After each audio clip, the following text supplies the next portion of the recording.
I'm sorry, you guys. I'm just so goddamn happy right now. Thank you.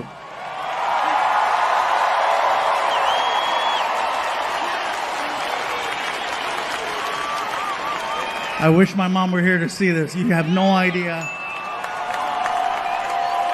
She would have been happy to see all of you, but she would have been like, no, chingue su madre. Mira lo que mi hijo está en el cielo.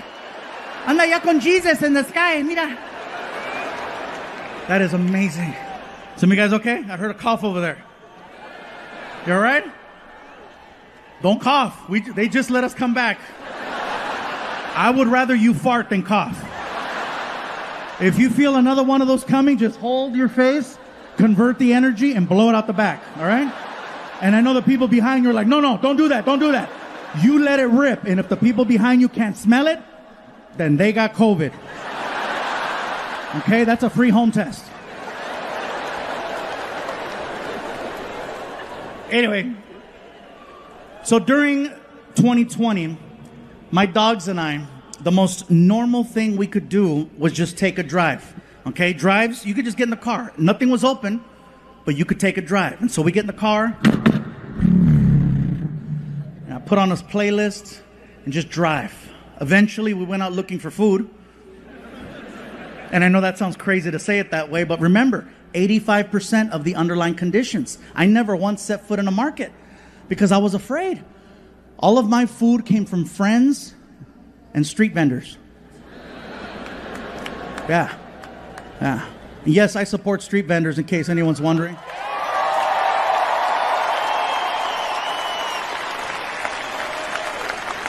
Because no matter what, they're working their asses off, again, trying to make a better life for themselves and for their families.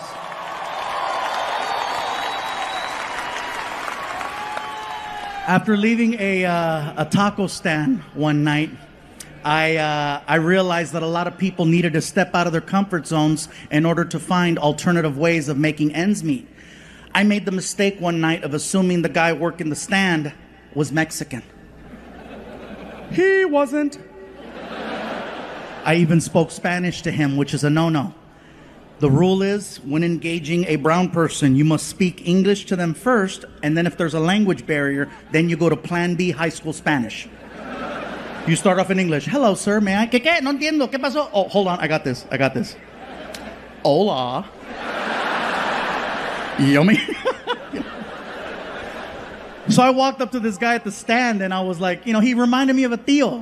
So I was like, hey, ¿qué onda, compa? ¿Cómo estás? And which is like, hello, friend, how are you? And he responded, what are you saying to me? I'm sorry, sir, I thought you were Mexican. No, I am not a Mexican. I am not a Mexican. I am Greek. Greek? Shit, I was way off. I'm sorry, bro. It's late. I'm tired. Can I have 2 tacos? What do you mean, can I have 2 tacos? I just finished telling you I am not a Mexican. I am Greek. I do not sell taco. I sell gyro. Gyro? And then I remember seeing writing on the front of the cart, and I just thought it was like the guy's name or something, right? I was like, it spells it out. G-Y-R-O. Gyro. He got all pissy. It is not a gyro. It is gyro. That shit says gyro. It is gyro. Bro, I'm tired. It's late. What is a gyro?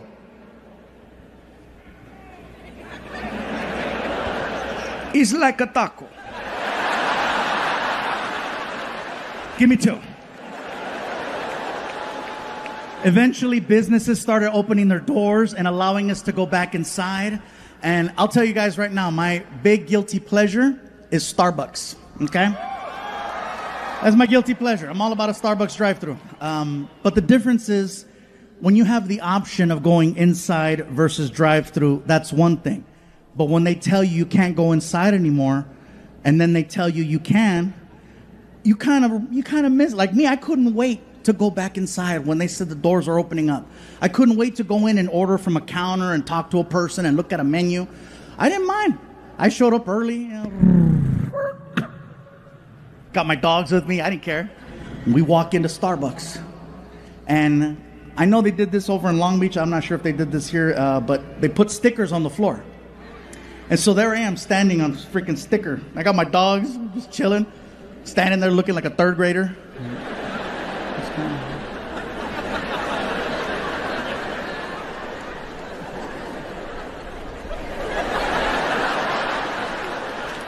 We're just chilling, waiting. And some lady behind me notices that I'm holding two dogs. She clearly had an issue with the fact that I was holding two dogs. And instead of saying, pardon me, excuse me, hey there, hi, hola, she does the whole, I'm hearing this and I'm like, shit, COVID. I don't see any stickers. I'm off the grid. And she was like, I do not have COVID. Are those service dogs? They're Chihuahuas. And these in particular are the complete opposite of service dogs. Well, are they supposed to be inside? I say, I didn't ask. It's just that I didn't want to leave them in the car. I'm not even staying. I'm just going to order my drinks and I'm going to leave. I'm not even going to put them down. I'm sorry. And she's like, well, are they at least legal?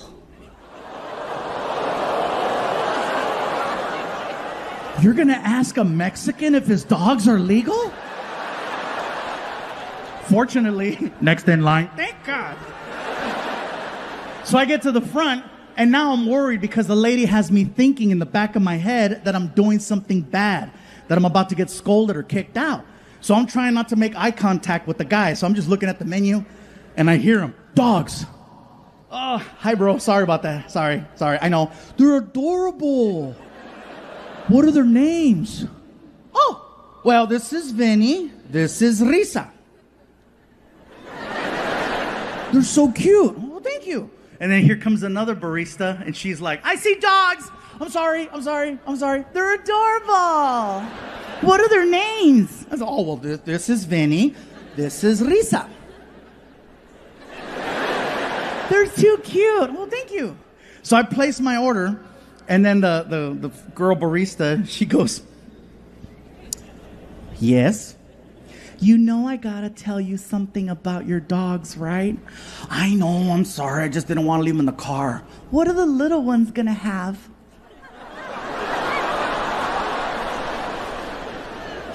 Well, as much as I would love to share my coffee with my dogs, I don't think caffeine and Chihuahuas mix.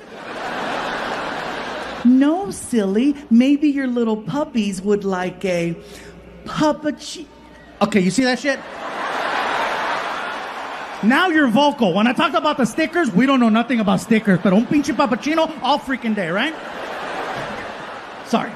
Anyway, when she said puppuccino, I was like, what kind of a drink is it? I'm looking at the menu. I'm like, I don't see that shit anywhere. What is that? No, silly. A puppuccino is just a little cup, and we put whipped cream in the cup. This way, you can enjoy your beverage, and your little ones can enjoy something with you. I said, oh my God, I love this. How much are they? Oh, they're free.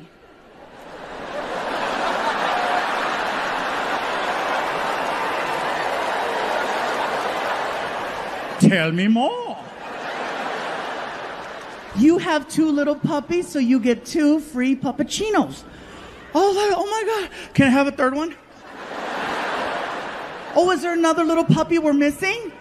This one. I was so excited. I told her, I said, do you understand how happy you just made me with this whole puppuccino thing? Oh, yeah. They let it be known that if anyone ever shows up with a dog, always offer them a puppuccino on the house. So it's cool that I walked in with my dogs. Oh, yeah. They're welcome anytime.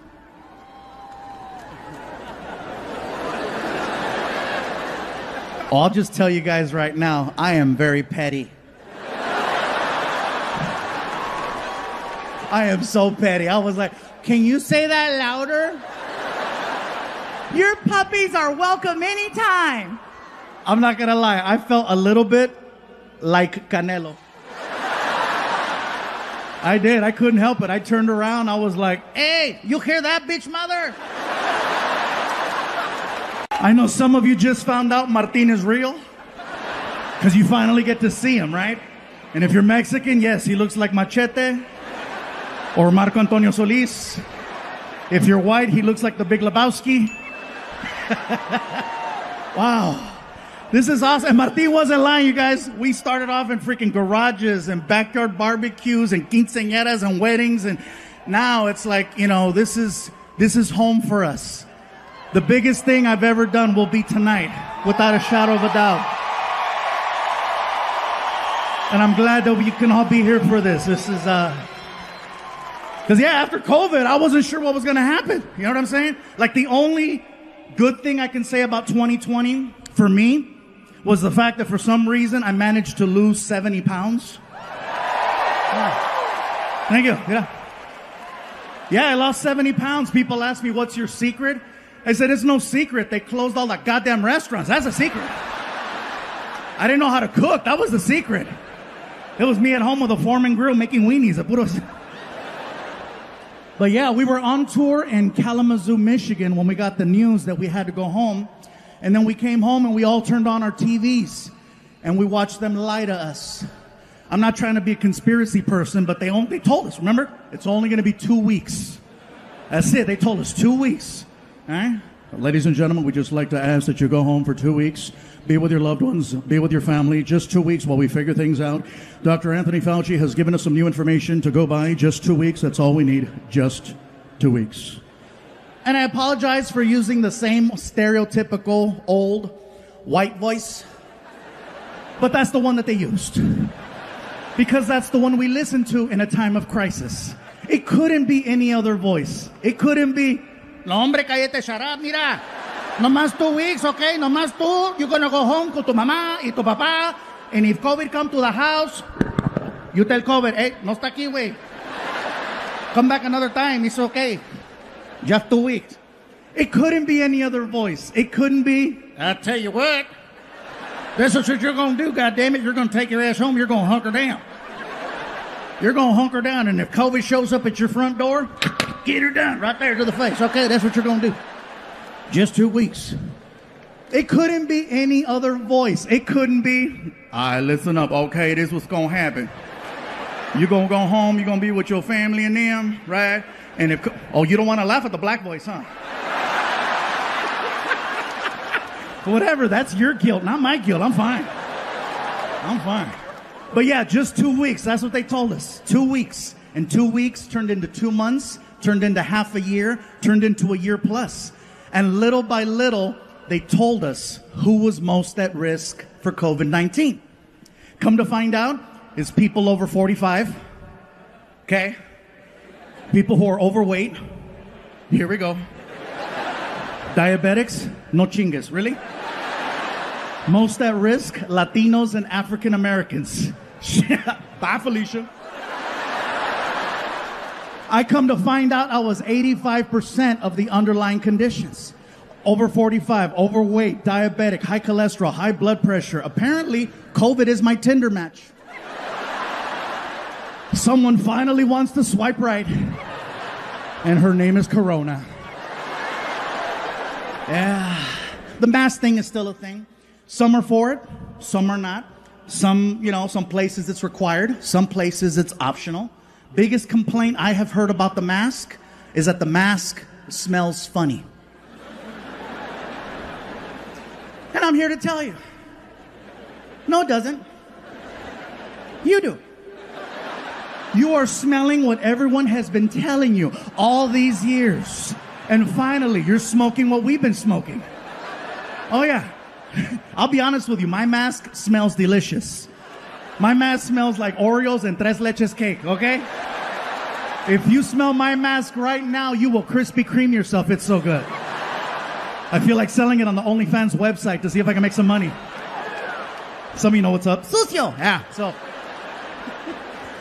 This next thing I'm going to say is in no way, shape, or form political. So please don't take it that way. The vaccine. Look at some of you. Oh, here we go. Here we go. I knew it. I knew it was coming. I knew it. Look at him. He's got booster written all over him. Look at him. I'm not here to tell you what to do with your bodies. I'm just here to share a story. I got vaccinated, okay, and I'm not saying it to get approval. I'm just telling you because, hey, look, I was 85% of the underlying conditions. At this point, I'm rolling the dice. Plus, I wanted to work. I got the vaccine, but it was one of those things where, in the beginning, when you wanted to get the vaccine, you couldn't just walk into a CVS. You had to make an appointment, and it was a drive out. You couldn't just show up. Because I tried. Oh, I tried using the face. I'm like, hey. Apparently this only works at Red Lobster. Oh, yeah, I could show up at Red Lobster at 8 o'clock on a Saturday. It's on. Do you have reservations? It's fluffy, make biscuits! But for the vaccine, no, I made my appointment like everyone else. It was a drive-out location, There's a little speaker box. May I help you? This is very familiar. Yeah, let me have a large vaccine. Pfizer, Moderna. I got a coupon, whatever's free. Pull up to the window. And then I pull up to the next window. And then a guy who's all covered up. He's got the whole, Then you give them your arm, and then they harpoon you, and they make you park your car for 10 to 15 minutes in case you have an allergic reaction. So I'm sitting in the car, and I got the radio going and the AC going, and I glance over, and I notice that there's people there protesting. And that's fine. Protesting is a right, and I'm all for it, okay? My problem is when protesters leave the sidewalk and get right in your face. So here's what happened. I glance over, I see the protesters, and I locked eyes with one of them.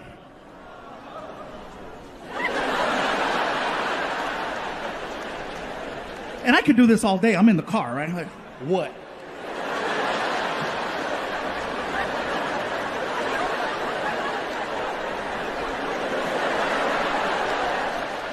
The lady who I'm looking at all of a sudden starts walking towards me. And I'm like, shit. She gets to my car and she starts going off on me. And I have never had a complete stranger go off on me for no reason at all. She gets to the car and she's like, you are so stupid. You are so stupid. How could you get the vaccine? How could you get the vaccine? You have no idea what you just put inside your body, dumbass.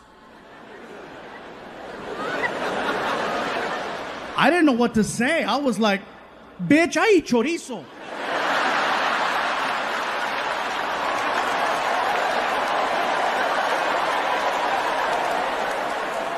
You have no idea what that vaccine has to work through in order to have any type of effect whatsoever. It's got to go through years worth of chorizo, chicharrón, carnitas, carne asada, freaking hot dogs, bologna, spam, menudo, caldo de res. Oh. It's got to go through the gauntlet. Getting back into the swing of things, we have definitely come a long way from 2020. The fact that we're in a sold-out stadium, elbow to elbow, ready to laugh, have fun. We've come a long way. 2020, you guys, I got to just thank my dogs. I got to thank my dogs because my dogs kept me sane. They kept me happy. They kept me focused. Because I was so depressed, I was sad, I didn't know what to make of things. Do we have any dog owners? Yeah? See, dog owners, you know what's up.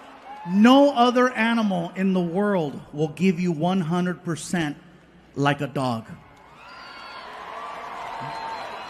What, cat? No. I'm sorry. No disrespect to cats or cat owners. But cat owners, you know as well as I do, your cats, because I know you got more than one. Your cats look at you like you live in their house. You walk in, you try to scold them for something, and then when you try to talk to them, they turn their back on you and show you their butthole. And you're staring, you're like, oh my God, it's so dark. Only a dog will give you 100% of itself. That's why they get so sad when they know you're about to leave and why they get so happy when you come home. You are literally everything they've been looking forward to. And now you're back! I know for a fact, nothing on this planet loves me more than my dogs. I said this last night and someone said, "What about your son?" I said, "Nothing. Loves me more." I could leave my dressing room for 1 minute or 1 hour. When I come back, the reaction is the same. It is the greatest moment ever, every single time. Oh yeah.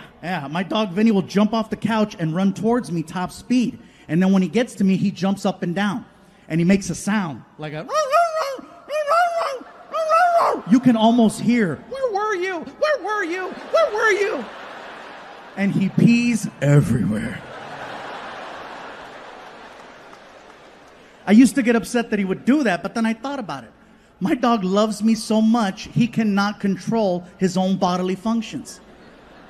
That's why when I would go home, I would immediately pick him up before anything. And then my girlfriend would get mad. "How come you don't come to me first?" I said, "Because the dog loves me more." "How do you know I don't love you more?" I said, "I don't see a puddle." Nita, dry. Yeah, she didn't like that. Sorry. But yeah, these dogs, man, let me tell you. And I apologize if I'm kind of stuttering or I'm not as focused right now. I have never been distracted by a blimp with my face on it.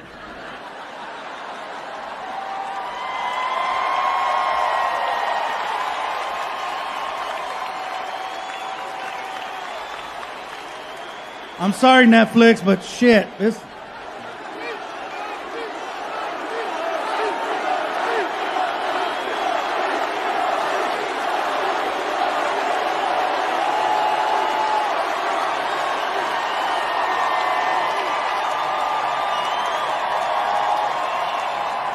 This is like a birthday and Christmas and the Super Bowl and the World Series and losing my virginity all at the same time.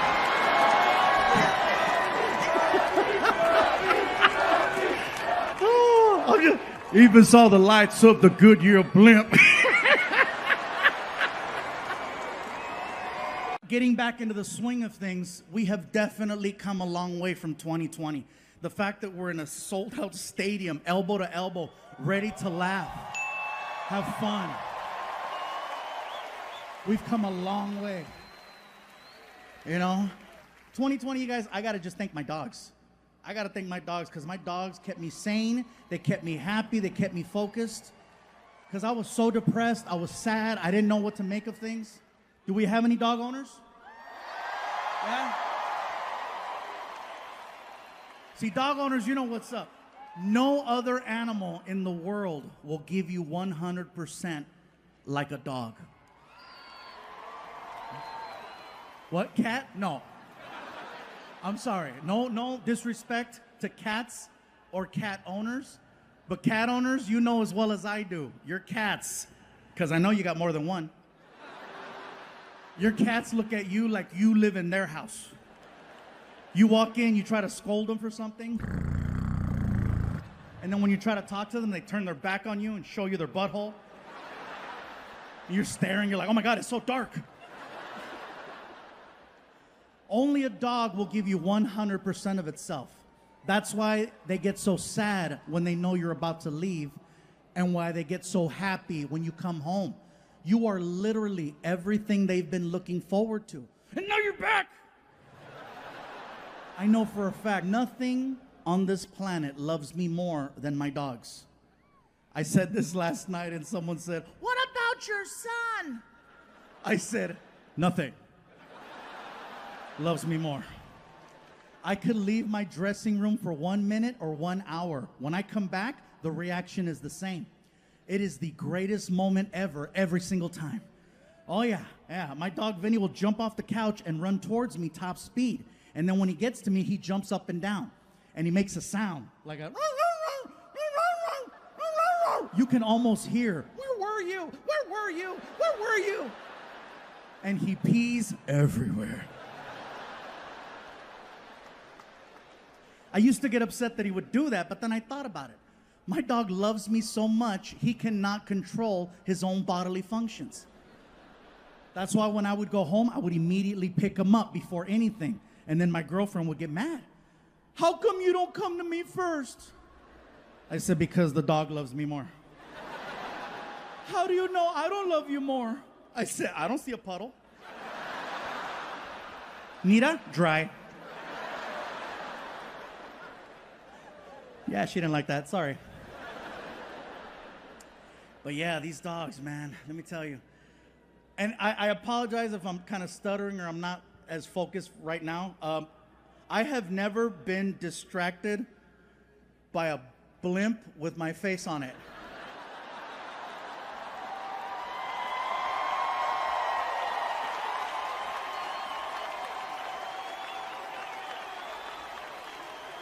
I'm sorry, Netflix, but shit, this...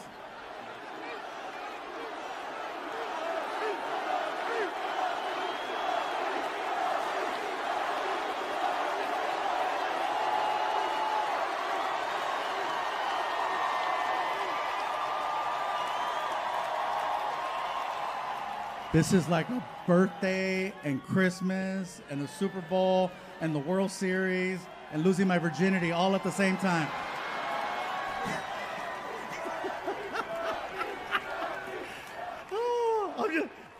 We were in Mumbai, Bangalore, and Delhi. Okay, these three places is where we went to perform. Mumbai and Bangalore, the shows went over very, very well. Okay, there were about 1,500 to 2,000 people, which is amazing for if you're going over there. I was like excited, yes. And then we get to Delhi.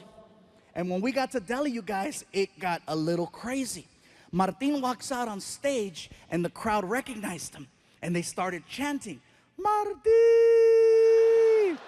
Anytime I hear that, I'm like, they know him, it's gonna be a good show. So Martin starts cracking jokes. The crowd starts laughing. He's cracking more jokes. The crowd keeps laughing. All of a sudden, I hear this.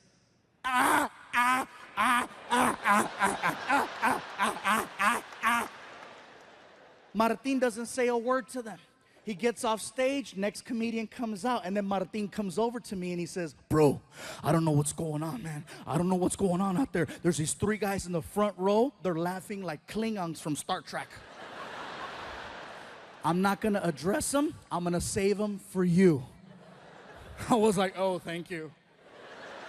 So then Martin goes back out there on stage and he introduces me. Ladies and gentlemen, Gabriel Iglesias. And then I run out on stage and the crowd started chanting, Fluffy, Fluffy. And I was like, whoa, what's up, Delhi? And I start cracking jokes, start getting laughs, start cracking more jokes, start getting more laughs.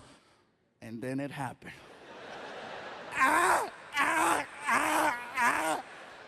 Now see me, I can't avoid things, especially when it's front row center. So I addressed it. I came right out and I said, well, hello.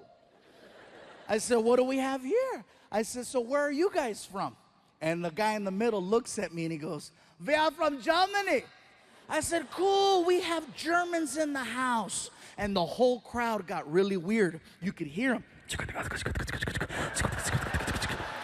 They freaked out because they thought I was gonna start making fun of the German people. And one guy even stood up. Don't do it. Don't do it. Don't do it. I go, relax, bro, have a seat. Don't do it. I'm not gonna make fun of the German people. That's the last thing I wanna do is offend them. I don't wanna end up outside in an alley somewhere freaking in 2 hours. And this is the last time we are going to tell you, do not make fun of German people. As I'm doing this joke about a German kicking me on the floor with the accent, here's where it gets crazy. I get hit in the side of the head by a bat. Listen to what I just told you, Bay Area. I get hit in the side of the head by a bat. Not Major League Baseball. I'm talking about, I wanna suck your blood. In India, there are millions and millions and millions of fruit bats. And one of them, actually 6 of them, made it inside of the building. And they're flying around and they're hanging out in the rafters. And one of them decides to fly down. And basically, when I was doing the kicks, I stepped into the line of flight of the bat. And he caught me right here. And I'm like, what the hell? And I look up and you see it and you can hear it. The Indian people saw that and they freaked out. They were yelling, they did it. They did it. We told you, don't do it. We told you, don't do it. They're evil. They're evil. I'm like, dude, I don't care how evil you think the Germans are. They don't have control over bats. It wasn't like the guy got offended and said, oh, really? Uns release the bat. So now the crowd is weird. These guys are laughing. And there's freaking bats flying around the theater. First 2 minutes of my show. I gotta do an hour.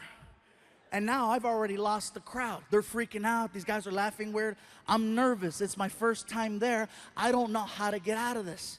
So I literally walked over to the other side of the stage and I started just performing for this side of the room, trying to redirect the focus right here. And I'm so nervous, I'm stuttering. I don't even have a segue. I'm like, you know, it's crazy in America.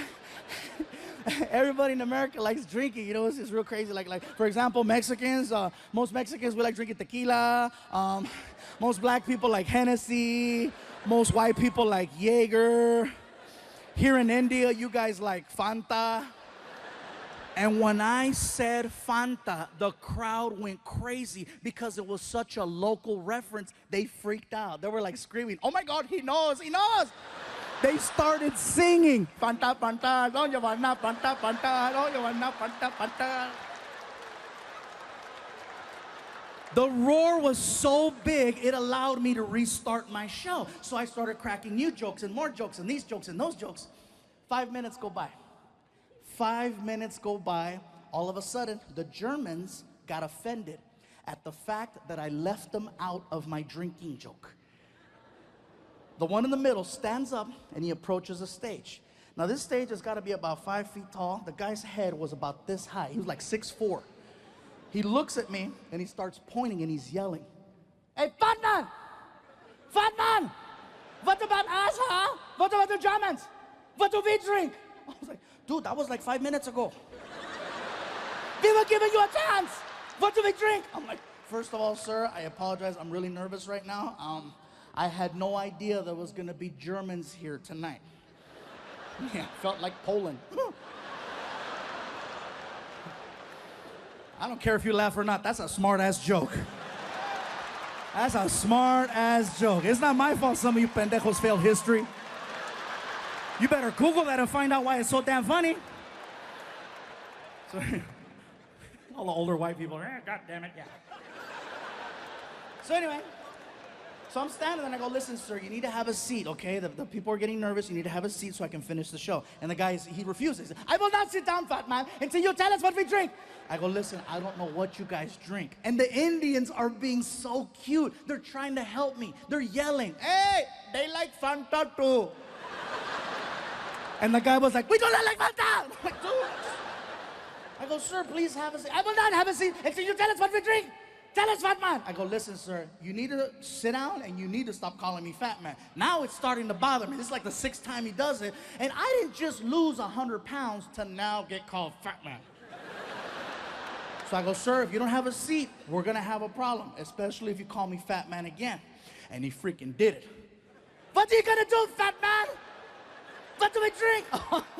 Even Martin, who's behind the curtain, knew. He knows when I'm at that point where I've crossed over. I can hear him in the back. Don't do it. Too late, Fluffy's pissed. So I said, you want to know what you drink? Tell me. Don't ask me where this came from. I got right in his face and I said, blood of Jews.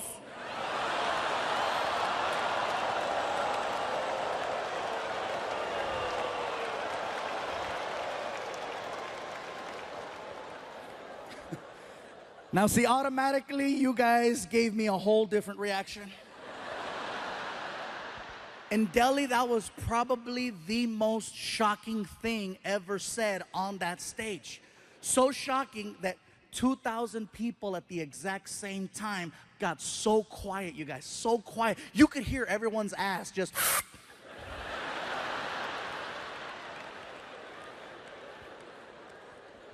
And I'm still standing there, my hands out. Have you ever said something that was so bad? And I mean, you knew it was bad as it was coming out of your mouth, and you're trying to stop it, but it's too late, it's already out, and you're like, no.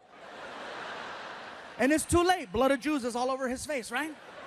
I'm standing there, my hands up. I'm looking at him. He's looking at me, and I'm like, ah! He says, that's a good one. Yeah, that's a good one. Oh, my God, thank you. Thank you. It doesn't end there. I'm telling you guys, this is so crazy. So next morning, Martin and I are flying back home to Los Angeles from Delhi. We're taking an airline called British Airways. We go from Delhi to London, England, and we have a connecting flight over there. Once we get to England, they canceled our connect for whatever reason. And so we got rebooked on another airline called Lufthansa. It's a German airline. Now, this is why I believe in karma. Seriously, Martin's like, really? Blood of Jews? I'm like, I know. I felt like they phoned ahead. Ons, take care of Fluffy. So I put down my credit card. I made sure that Martin and I got upgraded to at least their business class because it's like a long flight. And so we're in there, we're on the plane, and the plane takes off. About 20 minutes into the flight, we're just sitting there, we're laughing. And the flight attendant, she starts coming down the aisle with the little cart. Okay, she's coming down the aisle, and she sees me, and she goes, hello, sir. Do you have a preferred drink of choice today? Martin looks at me, taps me in the chest, and he goes, hey, tell her. Tell her, bro. Come on, ask for it. If anybody has it. Dude, shut up. And then she looks at Martin. Sir, do you have a preferred drink of choice? And Martin's like, yeah. Do you guys got blood of... She's like, Bloody Mary? Yes. Yes. Bloody Mary. Freaking Machete's gonna get me banned from flying. So we make it back home. I'm trying to tell the story to my girlfriend and my son. And my girl, she's barely laughing. She's like, like she's jaded. She doesn't laugh at my jokes anymore. My son Frankie, on the other hand, he is dying. Ah! And I'm like, really? He's 16 years old. I go, really, Frankie, you thought that was funny? He goes, yeah, it's funny. I go, what was so funny about my story? He goes, those people you're talking about. I go, who, the Indians? He goes, no, the other ones. I go, the Germans. He goes, yeah, it's funny. I go, what's so funny about the Germans? The way that they speak. I go, what's so funny about the way that they speak? He goes, they sound like the three little pigs from the movie Shrek. I had to go on YouTube and freaking find it, and sure enough, all three little pigs. Und ja, hello Shrek. Ah. I was just waiting for one of them to go, fat man!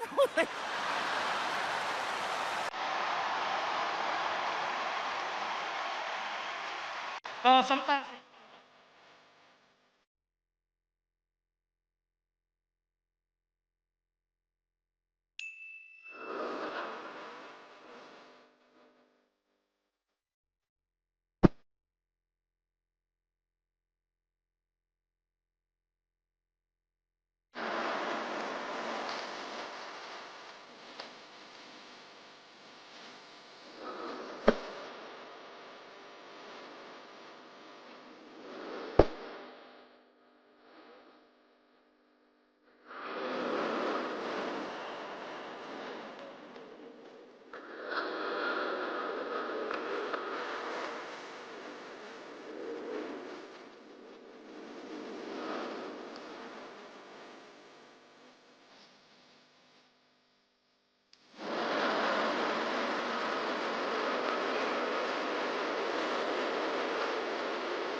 Hell yeah, man.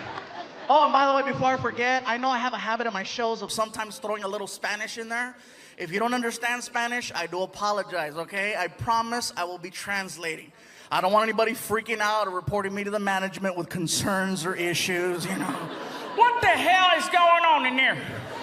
What kind of show is this? No, somebody better hit the SAP button on that sumbitch real quick. I didn't pay good money to hear some Samoan speak Spanish.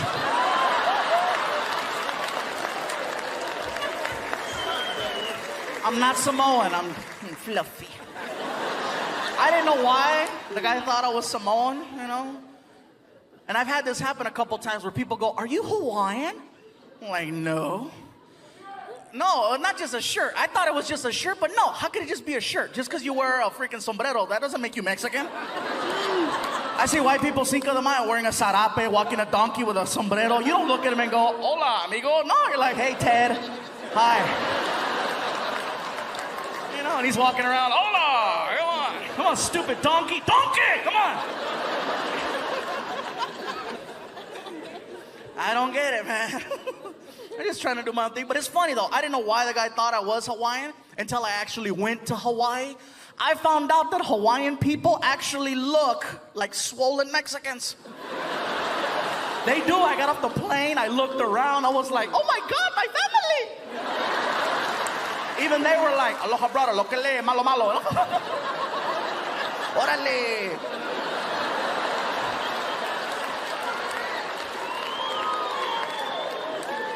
I loved Hawaii. Hawaii was great, man. They have a lot of different cultures there. They have a lot of Asian people. A lot of Koreans. I know this because I got a couple of shirts tailored at some places, and every time I'd go in, it was always a Korean lady. An older Korean lady who was mean. I'd walk in, and this one lady always had a comment to make. I'm there for a week, and every day she had a different comment. I walk in one day, and I couldn't say anything either because she was 75 years old. I can't say nothing back, you know, but there I am walking in. The lady behind the counter, oh, look at who's here. Look at who's here. Oh, shit, we're gonna work hard today. And by the way, I know I keep pointing at people in the front right here. If you're here tonight with someone you have no business being here with, and you see a camera coming by, just be like, hey, victory! They're very respectful. They'll go to the next person. Don't even worry about that.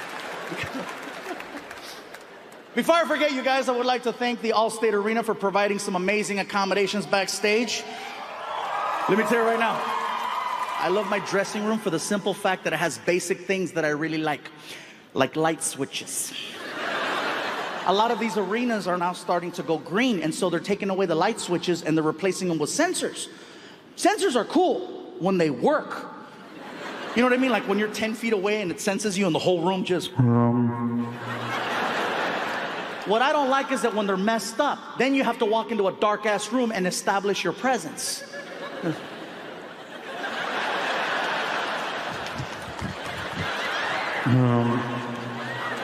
But then you stand still for 4 seconds. No. Shit!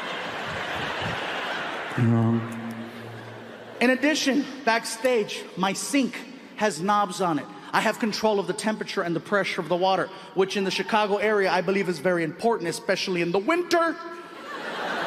Oh man, you guys are no joke in the winter. You need warm water when you wash your hands. You can't rely on a sensor that gives you nothing but cold water, because you wash your hands with cold water, your hands get all cryptic. Then you go outside and people are making fun of you. Look at Thriller. But my dressing room, you guys, has a sink that has hot and cold. You can control the water. You can control the temperature. You can control the pressure. I hate it when they take that away from us and they replace it with that little sensor. So now, in addition to being a comedian, now I gotta be a magician. I'm not a magician, but if you watch me wash my hands, that's what I look like, you know, just... Nothing. Then you walk away. Shh. I feel like there's someone behind the mirror messing with me, like, watch this. Some places stop there. Some places keep going. I like a lot of soap when I wash my hands. I like a good soap dispenser. I like the, you know, the pump.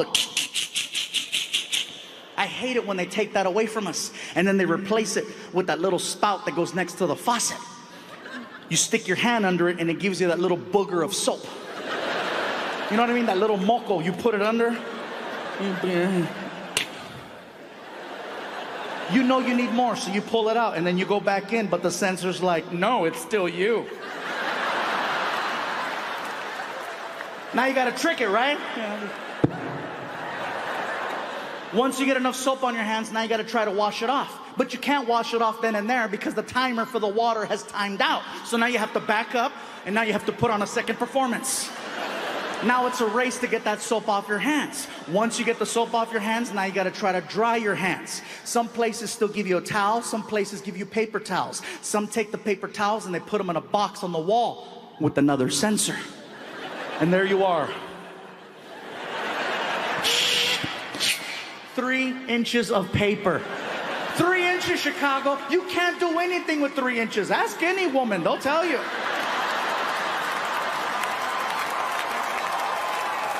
Or a guy, I'm equal opportunity. I need control of the paper. I need the crank.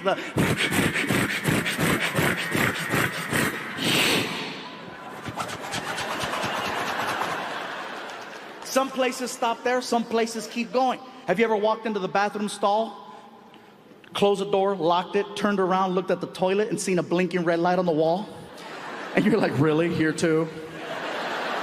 All you're trying to do is get the tissue paper off the wall for the toilet seat. You take one step. I haven't even done anything. You grab the paper.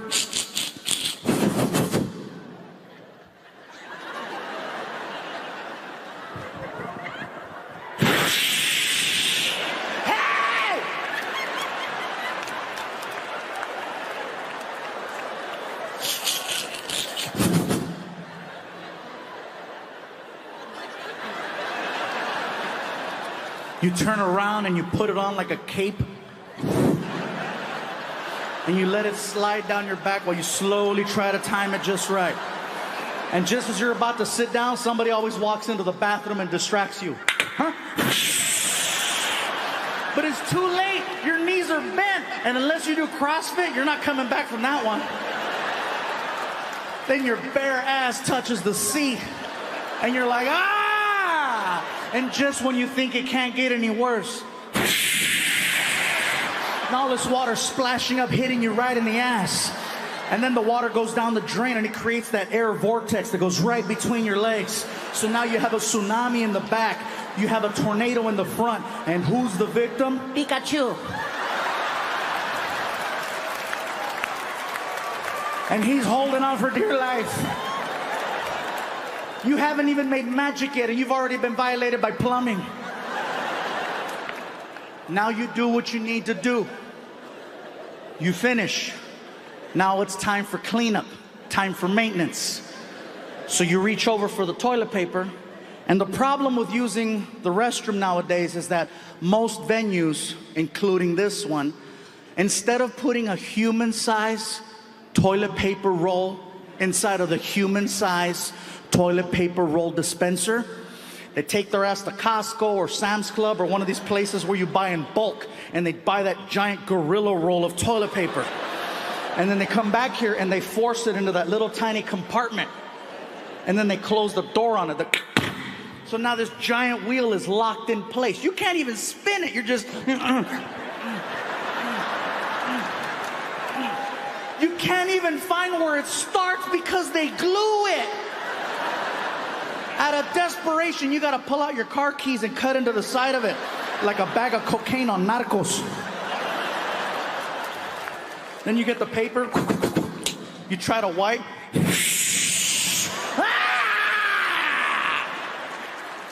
Chicago, a year from now, I am predicting that they are gonna take 100% control of the restroom. You're gonna be sitting there and you're gonna think of me because you're gonna see it. You're gonna look over to get the toilet paper and there's gonna be a blinking red light on it. And you're gonna be like, oh my God, Fluffy called it. And what are you gonna have to do? One sheet.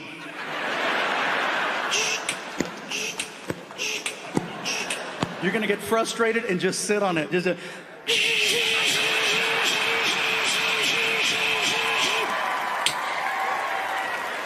Sorry, bro. I know that was a lot of culo. I threw at you right there. She's like, it's like Magic Mike. I'm so sorry, bro. That was a lot.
Oh, and by the way, before I forget, I know I have a habit in my shows of sometimes throwing a little Spanish in there.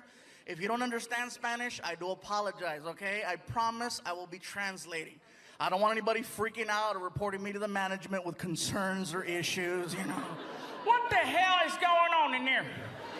What kind of show is this? No, somebody better hit the SAP button on that some real quick. I didn't pay good money to hear some Samoan speak Spanish.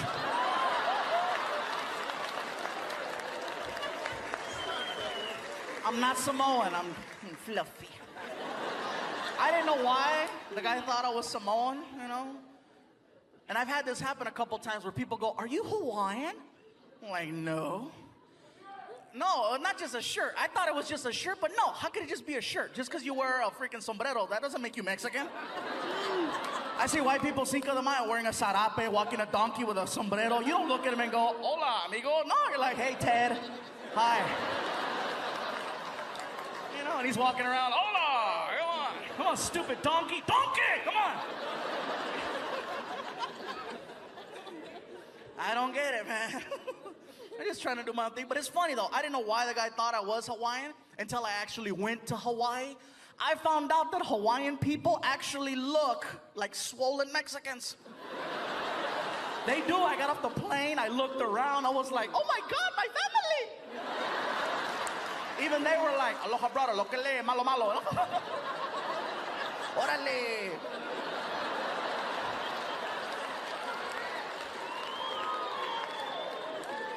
I loved Hawaii. Hawaii was great, man. They have a lot of different cultures there. They have a lot of Asian people.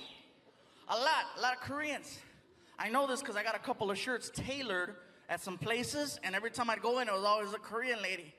An older Korean lady who was mean. I'd walk in, and this one lady always had a comment to make. I'm there for a week, and every day she had a different comment. I walk in one day, and I couldn't say anything either because she was 75 years old. I can't say nothing back, you know, but there I am walking in. The lady behind the counter, oh, look at who's here. Look at who's here. Oh, we're gonna work hard today. No, sometimes.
Hell yeah, man. Oh, and by the way, before I forget, I know I have a habit in my shows of sometimes throwing a little Spanish in there. If you don't understand Spanish, I do apologize, okay? I promise I will be translating. I don't want anybody freaking out or reporting me to the management with concerns or issues, you know. What the hell is going on in there? What kind of show is this? No, somebody better hit the SAP button on that some real quick. I didn't pay good money to hear some Samoan speak Spanish.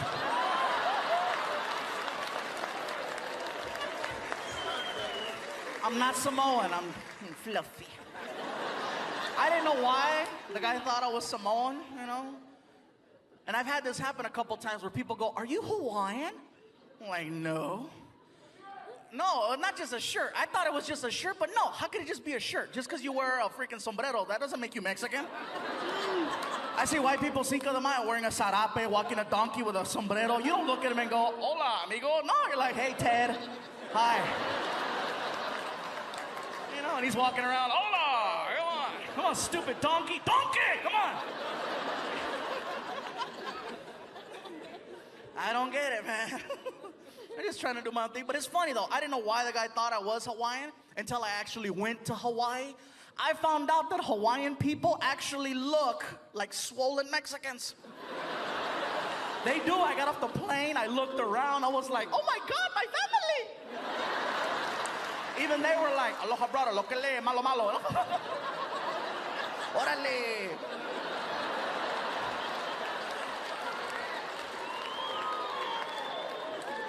I loved Hawaii. Hawaii was great, man. They have a lot of different cultures there. They have a lot of Asian people.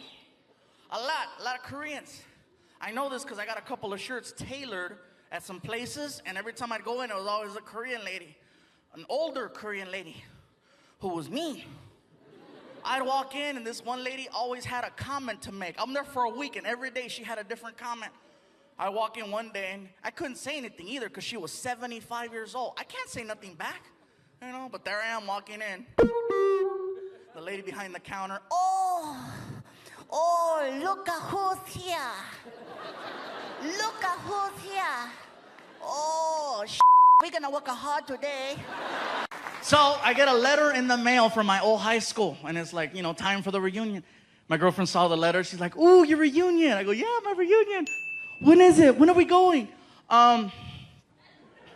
Actually, I was gonna take my friend Tony, because, you know, we went to high school together. He's my best friend since high school, so I was gonna take Tony. You're gonna take Tony instead of me. That's what's gonna happen, huh? You're gonna take Tony instead of me. Your girlfriend, you're gonna take Tony. No, it's okay. It's okay. You take Tony, okay? And I hope you have a great time. Oh, thanks. I knew you'd understand, baby. Don't ask too many questions, you know what I mean? So my buddy Tony and I, we go to a high school reunion. We get there early, too early. There's nobody in the banquet hall. So we go upstairs to the bar area. We're watching a basketball game. Everything is cool until some guy recognized me. Hey, you're the comedian. What's up, dude? Dude, funny, bro. Let me buy you a shot. Actually, man, I have my reunion right now, and I don't want to show up drunk. Oh, I see how it is, bro. You're too good, huh? That's what it is, huh? Excuse me, George Lopez.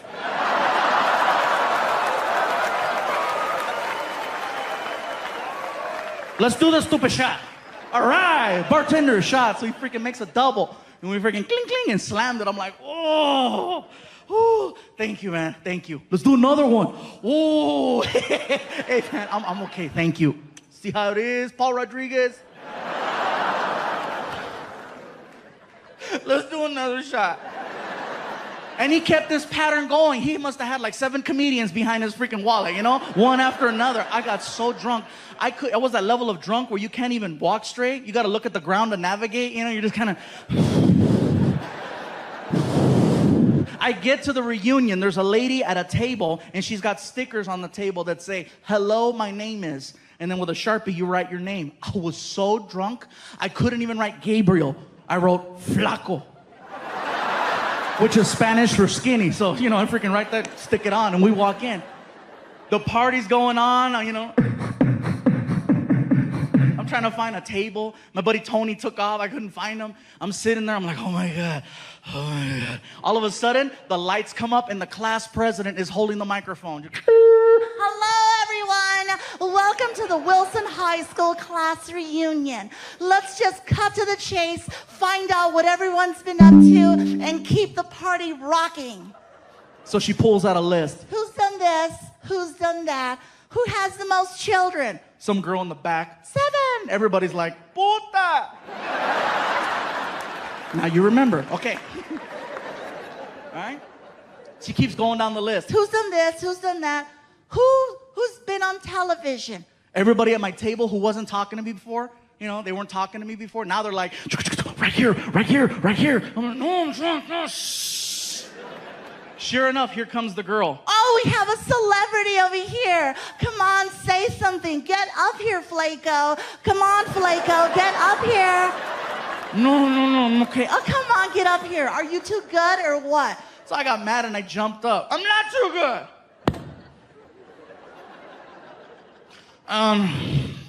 Everybody, my name is Gabriel Iglesias.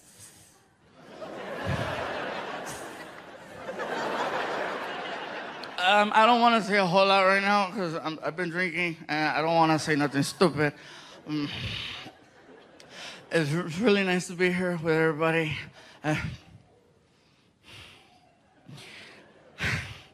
I see two girls here tonight. Two. Who, when I was in the 12th grade, I asked out to the prom.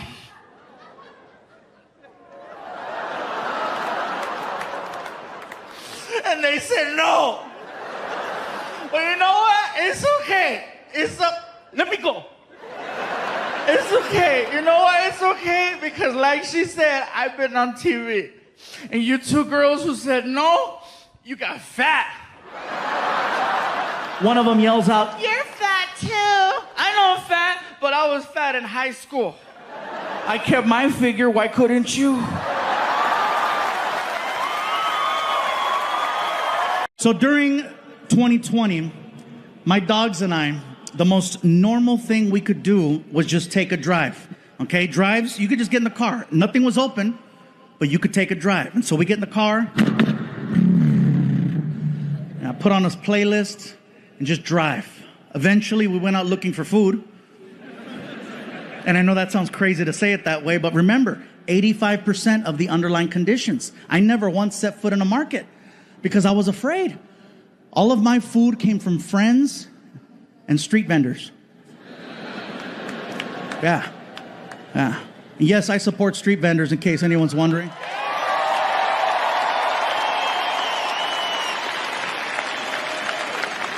Because no matter what, they're working their asses off, again, trying to make a better life for themselves and for their families.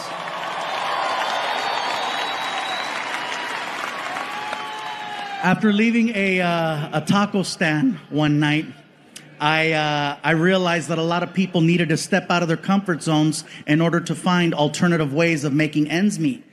I made the mistake one night of assuming the guy working the stand was Mexican. He wasn't. I even spoke Spanish to him, which is a no-no.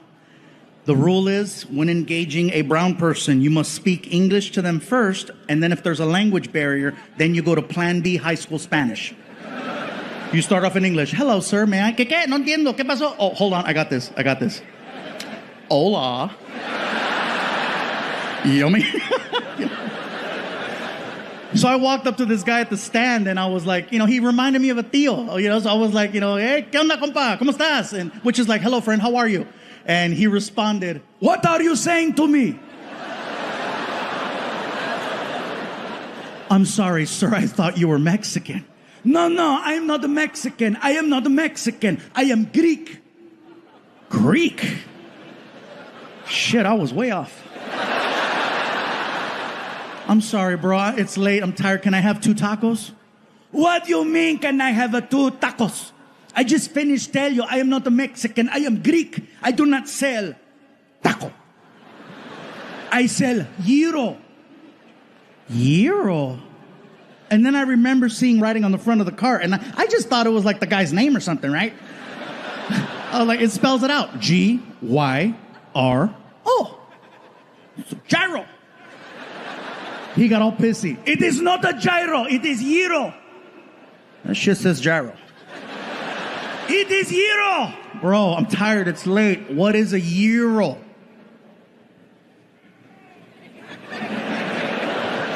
It's like a taco. Give me 2. The first time I came here, I got a chance to meet some people, and they says, you know what, Gabriel, have you ever been here? Have you ever been to Chicago? Like, no, it's my first time. They said, well, we'd like to take you out to eat if you're down. And I'm like, well, hello. I am very down. They took me to a restaurant called Portillo's.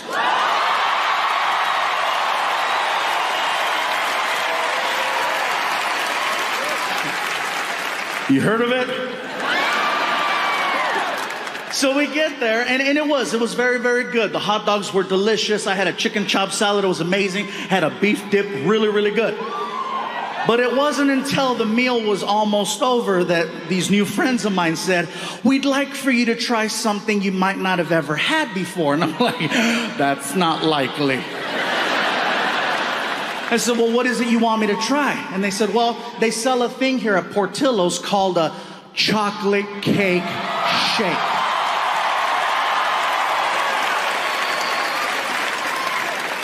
I said, you had me at chocolate.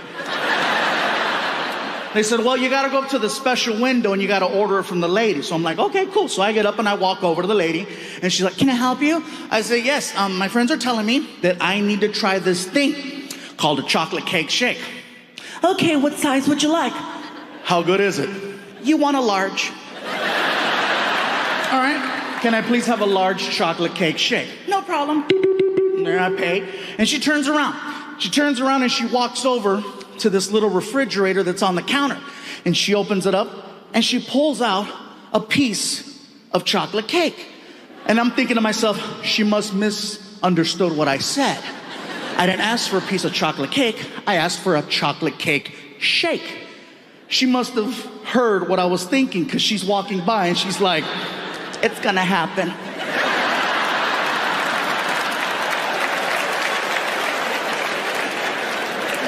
She walks over to the blender, she takes the freaking lid off, and she just looks at me and does this. And I was like, no. And she's like, oh yeah. She pours it and she hands me this like 44-ounce chocolate shake, which is way more than anybody should be drinking. The straw was so thick you could almost fit your thumb in it, okay? So I grab the shake and I begin to attempt to drink it. So I'm just, and I can see the shake coming out.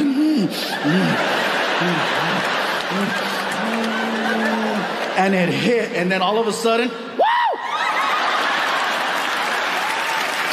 Oh, and by the way, thank you to whoever brought the chocolate cakes in the back. I got them right before the show. Thank you very much.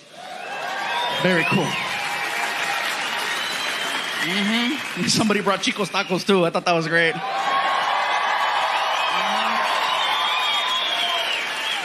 Now, you guys here know what I'm talking about, but everybody that's watching at home, they're like, Chico's tacos? Oh, what the hell's that? It's an El Paso tradition. If you come to El Paso,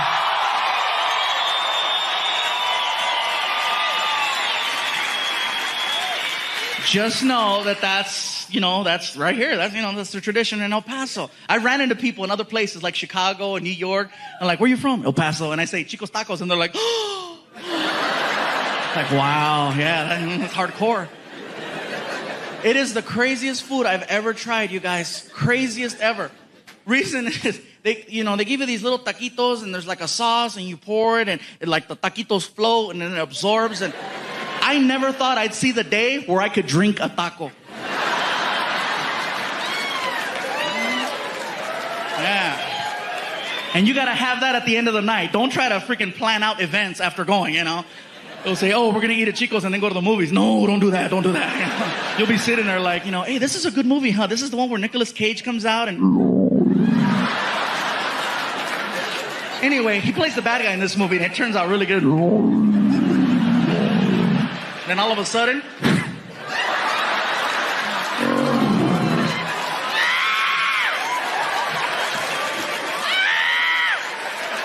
You're running by people. They're like... Chicos.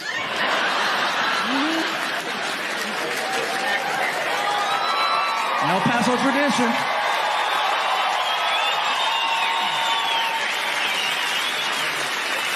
You know what's funny? Is that a year from now, there'll be people watching this all over the world. Just like the first DVDs in Canada, Australia, and Europe, this DVD will wind up somewhere in Australia. And there'll be people in Australia going, what the hell's Chicos? Crikey, we gotta go. We gotta see Chico's. You watch. People freaking out. I say, we must go try Chico's. It sounds splendid.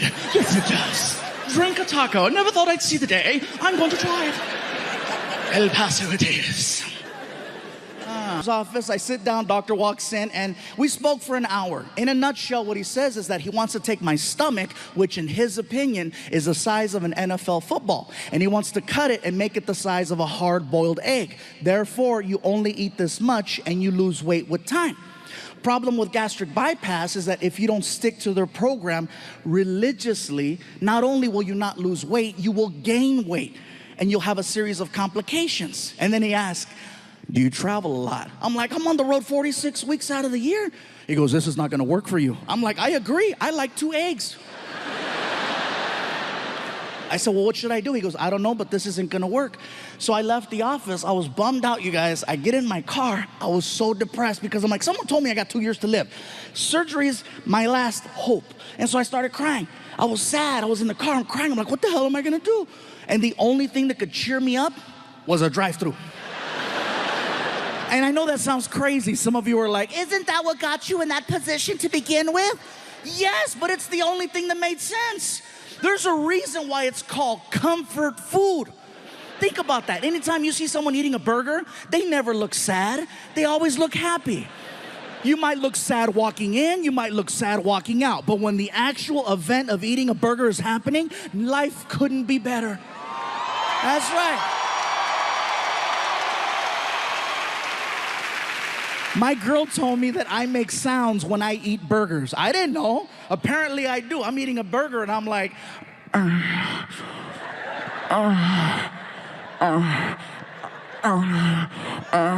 She was like, are you eating that or are you eating that?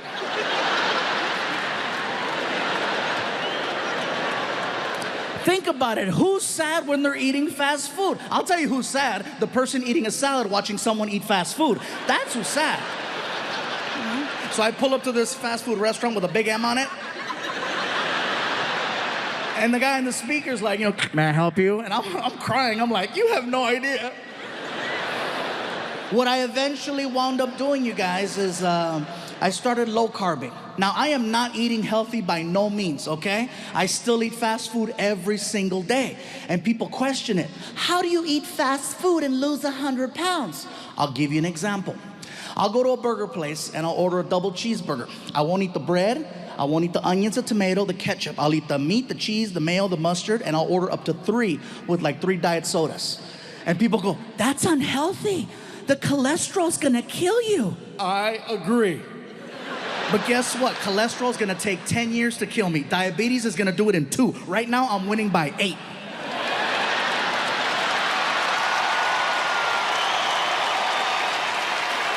Hell yeah, that's called fluffy math, bro.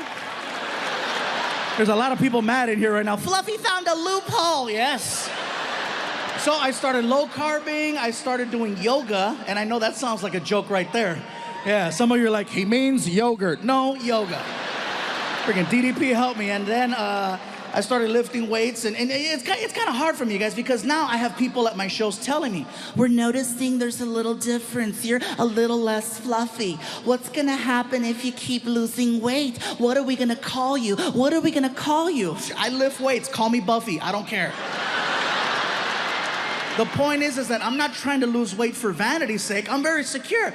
The point is that I'm trying to lose weight so I can be around for my family, so I can be around for my friends, and so I can be around for you. You guys even have taco trucks. Now, for anyone wondering about taco trucks, let me just let you know right now. That is real good Mexican food. I don't want you being concerned, like, no, there's wheels under that restaurant.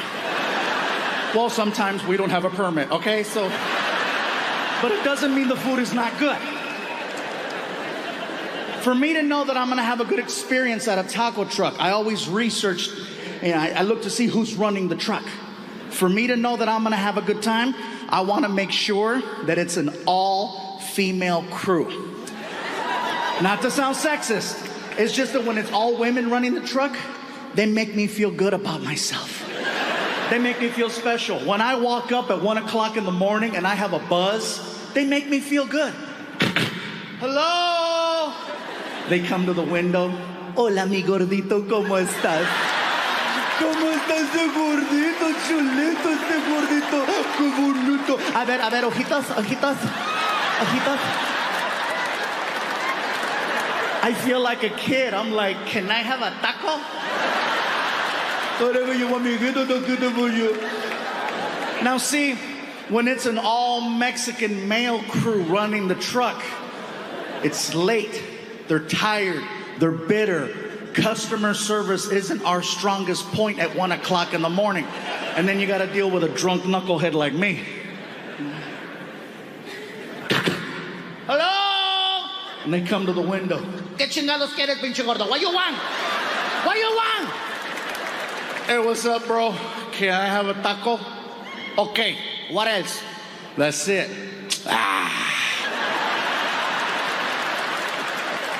That's not even a word. But you know exactly what he just told you.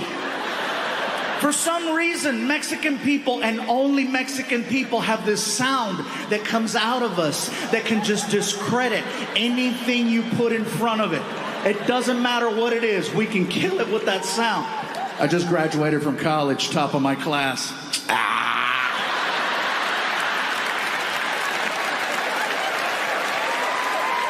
Well, fine, I'll work at Burger King. Papi, this is my fiance. He loves me. Fine, I'll be a whore.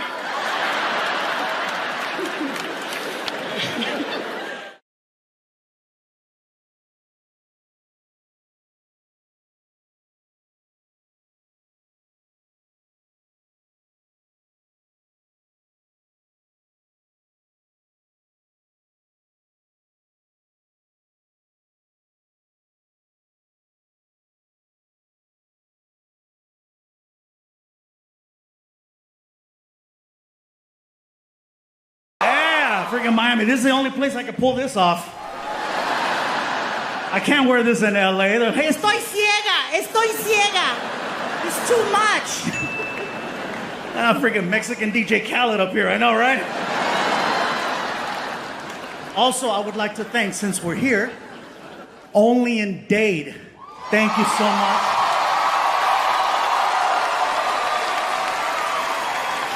If you know, you know. And I think you know. And also to my friends over at La Carreta for all the food. So, yes. Yeah, man.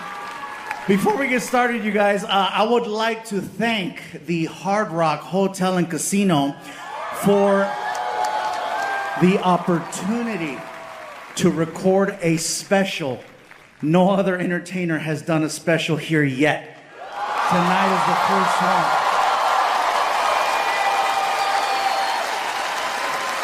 It wasn't the Rolling Stones, it wasn't the Eagles. They trusted a comedian to make this happen, so I want to say thank you. Is anybody else staying here at the Hard Rock? Hey, me too. This is a beautiful hotel, and I'm not just saying that because my room is free. You know you're in a nice hotel and casino when you turn on your TV in your room and they have their own video. Like if you're staying here, you turn on the TV, you get this.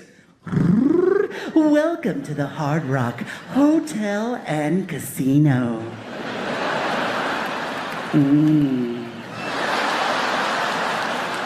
24-hour gambling 7 days a week, 365 days a year.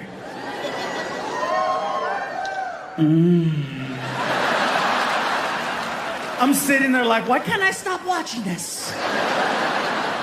And I started thinking at this point, why don't they just do that to the slot machines? You know what I mean? Gambling's already shameless, might as well go all the way. You walk up to one of the little machines, pop in a 20.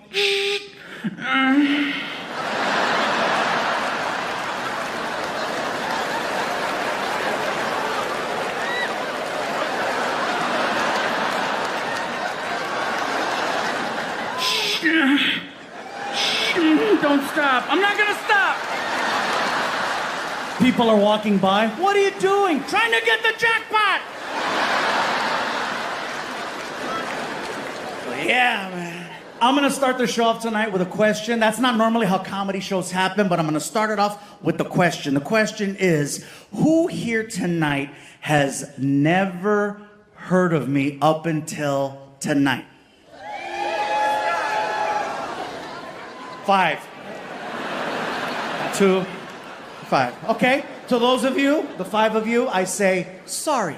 I know you got excited, you saw the ticket, you saw the last name, and then I walked out and you're like, Enrique got bigger.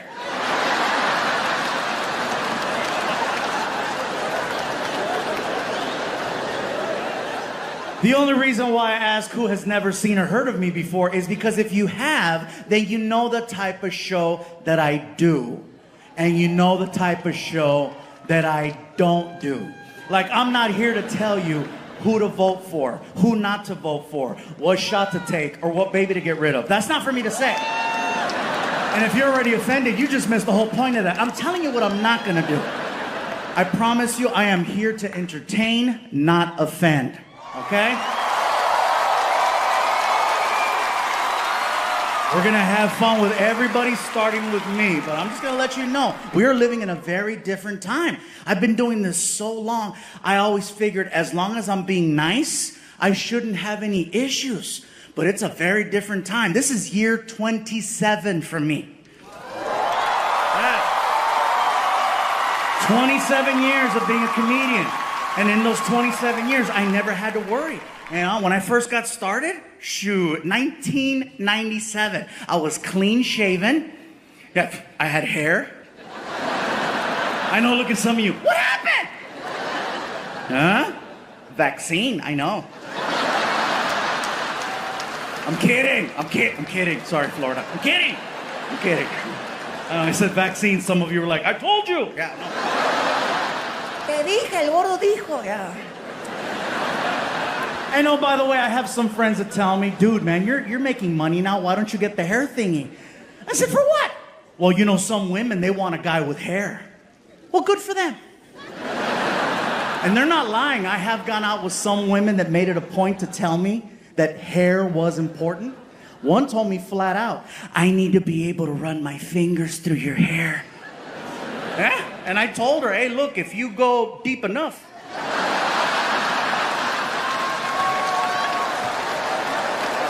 You're gonna get your wish. You were not specific on location. Hey, you want hair, you want pelos? I got you. But yeah, 27 years of being a comedian. And in those 27 years, I have seen a lot of comedians come and go. And I feel very grateful that in all that time, we've still managed to maintain a certain level.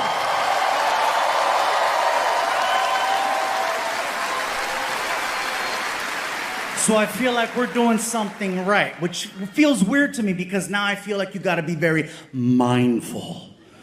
Okay, you gotta be extra mindful. Like, 27 years of being a comedian, I finally started hearing people tell me things that I've never heard before. I started hearing people tell me things like, hey, Fluffy, I grew up watching you.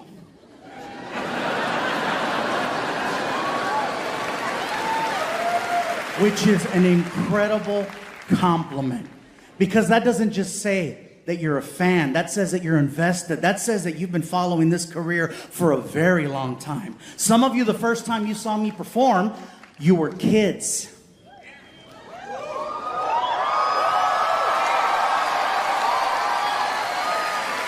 And now some of you are here tonight with your kids. And so I just want to say thank you for all those years of trust and continuing to come back to see the show. It means a lot.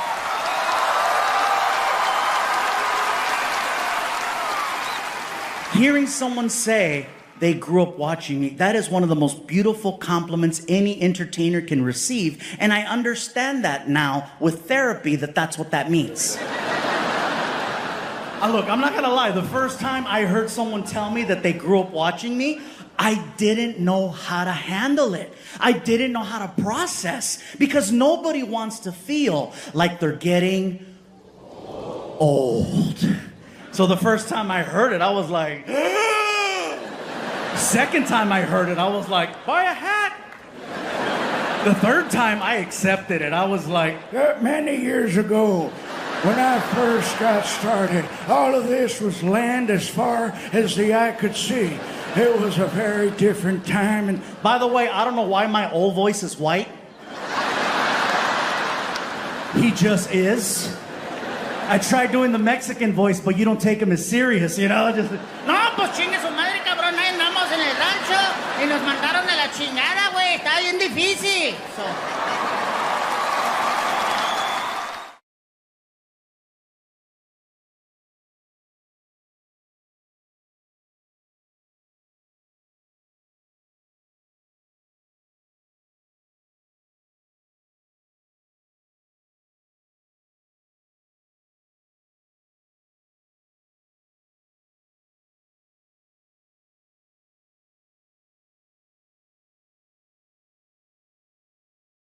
Now, when it first started happening, listen, guys, I'm not gonna lie, it was actually kind of cute because it was only other Mexicans bringing me these quote-unquote Mexican racist gift baskets. It started in LA after a show. This one guy walks up to me with a basket and he's like, "Hey, what's up, homie? Got you a racist gift basket." I said, "We're the same race." "Hey, whatever." "All right, whatever." I take it backstage and all the items in the basket made it to my house. There was a Mexican blanket with a tiger on it, a bunch of bottles of Fanta, bottles of sangria, Vicente Fernandez CDs, Mexican candy, pan dulce, sweetbread, mazapanes. Everything made it to my house. Now, the more East Coast we started traveling, and the more down south we started performing, the more creative the gift baskets started getting. Fast forward to Mobile, Alabama. Oh, it gets good. Earlier tonight, before we kicked off this special, my friend Martin was out here making a couple of announcements. One of the announcements that he made was, if you brought a gift, please hold on to it until after the show. Don't bring it to the stage. It could interrupt the flow of the performance. The only reason why he makes this announcement every single night is because of one show in Mobile. So here's what happens. I tell the entire racist gift basket story, the full 16 minutes, right? As soon as I finish, a guy from the back of the theater rushes the front of the stage. Now keep in mind, this area is full. In Mobile, the aisle was right up the middle. So the guy had a clean shot to me. He hauled ass like it was The Price is Right, all the way down. Much like tonight, there was security there that night. Security sees the guy with the basket, but no one thought to stop him. All they did was, That's pretty. "Oh, that's nice, that's pretty, yeah." So the guy makes it all the way to the front. He takes the gift basket and he puts it on the stage. Now he's heckling me from where you're sitting. I'm standing here and he's like, "Fluffy!" "What's up, dude?" "I got this for you." "Thank you." "Open it." I go, "Sir, we're kind of in the middle of a show right now." I says, "I appreciate the gift. That's very nice of you." I says, "But how about this? I'll open it after the show." Oh, come on, Fluffy. I want to see your face. "Sir, how about this? How about you take the gift basket and you bring it over here to the side of the stage where security's at, and I'll have security escort you behind the curtain, and then I'll open it up backstage with you in front of me. How's that?" And he's not taking no for an answer. Now, the problem is the crowd just saw me tell the racist gift basket story, and all of a sudden, there's a guy with a gift basket. They have no idea I'm not affiliated with freaking Duck Dynasty in the front row. So now I'm trying to diffuse the situation before it gets crazy, but he's not taking no for an answer. Next thing you know, he does something no other audience member has ever done in my 19 plus years as a comedian. He takes the whole crowd away from me, flips them, and then uses them on me. In 5 seconds. It was the most amazing, horrific thing I have ever witnessed. This is all he did. Come on, Fluffy. We want to see your face. We want to see your face. We want to see your... He gets 2,000 people behind him to start chanting, "We want to see your face. We want to see your face." It was very evident this was not the first rally he's ever led. The crowd is so loud, I can no longer hear myself over the monitor. So I'm like, I lost. So I get on my hands and knees, I put the microphone down, I grab the gift basket, and I start tearing it open. I reach in. Forget about pulling out Mexican soda, Mexican candy, or a Mexican blanket. This dude was a pro. I started pulling out gardening tools.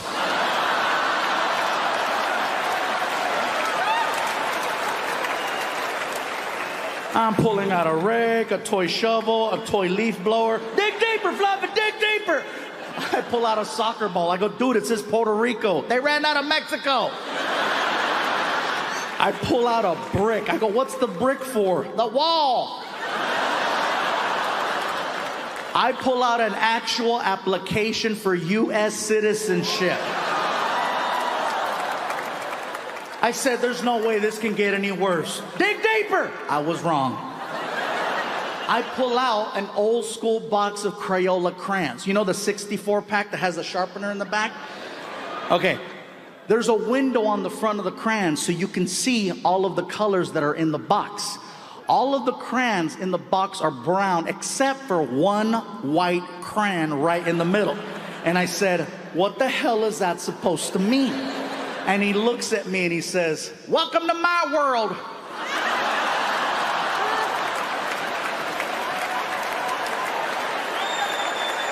The crowd is laughing so hard, I know for a fact I don't have a joke that's gonna follow that. So I made it seem like that was the end of my performance. I picked up the gift basket, I said, thank you, Mobile! And I gave the guy a dirty look. I go behind the curtain, Martin is waiting behind the curtain, and Martin's like, bro, you killed it out there. I go, Martin, they weren't laughing at my jokes. What were they laughing at? And I showed him the application, and he's like, ah! You're not my friend. This is not my friend. So I walk into the dressing room, you guys, and I'm pissed, man. I walk in, I close the door, put the basket down, I'm scratching my head, I'm trying to think, what could I have done to have prevented that from getting to where it went? So I'm like, okay, should I have grabbed the gift basket, moved it out of the way? Should I have had security grab the guy? Should I have had security grab the gift basket and the guy? Every idea that I'm coming up with is ending worse. Finally, I accept it. I jump in the shower, I get out, I get dressed, security shows up. Mr. Iglesias? Yeah. Ready? Yeah, give me a second. I grab my backpack, I put on my backpack, I walk over to the door, open up the door, let's go. He sees the gift basket on the chair, and he's trying to be nice. I'll get that for you, sir. Yeah, bring it. Never know when you might need an application. So now he's escorting me out the back door of the theater into an empty parking lot on our way to the tour bus that's at the very end of the parking lot. We're walking for a good 4 minutes. All of a sudden, I hear this. Fluffy! Woo! Fluffy! Fluff, fluff, fluff, fluff, fluff, fluff, fluff, fluff, fluff, fluff, fluff, fluffy! Fluffy! I'm like, is he hog calling me? I believe so, sir. It's the guy that gave me the gift basket, and now he's standing next to the tour bus. So there's no way I'm gonna get past him. So I'm like, man. So we stop walking.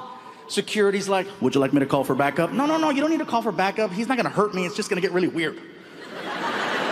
So I pull out my cell phone and I'm trying to text Martin. I'm like, come on, Martin, get over. He's not replying.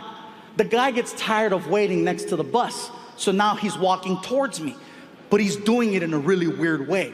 He's walking towards me like I'm a dangerous animal, okay? He's doing this. Fluffy. Fluffy, I'm not gonna do anything. And he walks over and he's just ranting. All right, look here, Fluffster. First and foremost, let me just tell you something right now. I've been watching your comedy for about 7 years now, and my favorite joke that you tell is when you give that gift basket to your colored friend G. Man, first time I heard you tell that joke, I wanted to laugh really hard, but I couldn't, right? Because I was at a bar sitting next to 2 black people. And you can't laugh at a black joke in front of black people because they get all uppity, start chanting civil rights and Rosa Parks and shit like that. Hey, I voted for Obama, but it's too soon to laugh. You know what I'm saying? Anyway, I took my happy ass home and I got on the internet and I Googled racist gift basket and your joke came up and man, I had me a good old laugh. And I says, you know, I love Fluffy's sense of humor. He likes to push the envelope with his friends and he doesn't allow political correctness to interfere with a good friendship. At the end of the day, you're still friends, you still love each other, you still respect one another. I said, hey, if the Fluffster ever shows his ass here in Mobile, be first in line to get me one of them tickets, and you can't. So I tell my friends, let's go see the Fluffster. I said, but first, I bet you anything he'd appreciate it if somebody were to get him one of them gift baskets like he got G, except we got you the UPS basket. UPS basket? What can Brown do for you? So, the problem is, you didn't laugh. You got offended, and I didn't want you to get offended, Fluffster. I wanted you to laugh, but the problem is that, you know, I didn't need you thinking that Mobile was a horrible place and we were horrible people. We were just trying to have a little fun with you the same way you had fun with your buddy G.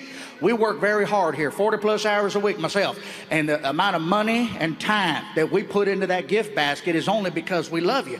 Hey, you have any idea how long I was on the goddamn internet trying to find an application for U.S. citizenship? In English? Are you shitting me? Everything's in this fine. Yo, hey, I voted for Obama. I ain't got time for that. The bottom line is that I'm sorry for interfering with your performance. It'll never happen again.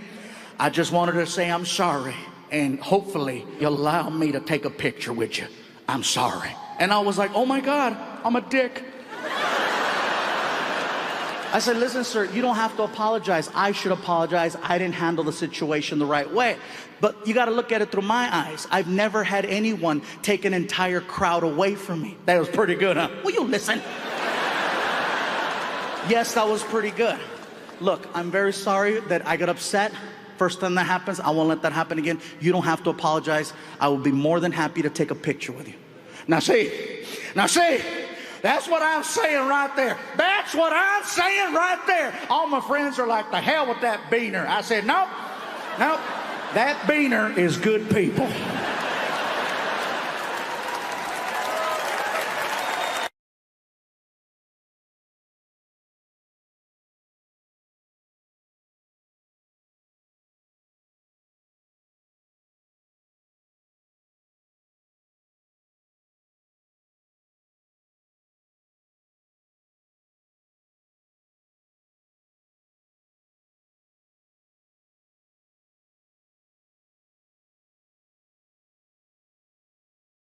The difference between Snoop's show versus any other talk show I've ever done is that usually there's a person, like a producer or a director, who comes to you and gives you information, like how the show begins, topics you're gonna cover, how you go to commercial, how you come back from commercial. I've spoken to no one. Snoop just starts talking, and at some point, they hit record. I'm waiting for action or a buzzer and something. Snoop just starts talking to me. Yo, what up, Big Fluff? Big Fluff? Oh, that's hey. Yo, you like music? Snoop, I love music. I love your music. Yeah, that's what's up. He opens up a laptop computer and then he hits play. And the next thing I know, we are listening to hardcore Mexican banda music. I mean hardcore.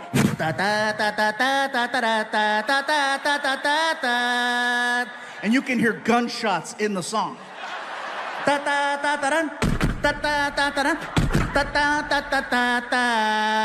And then a cow. And the whole time Snoop is like, I love it when he go moo.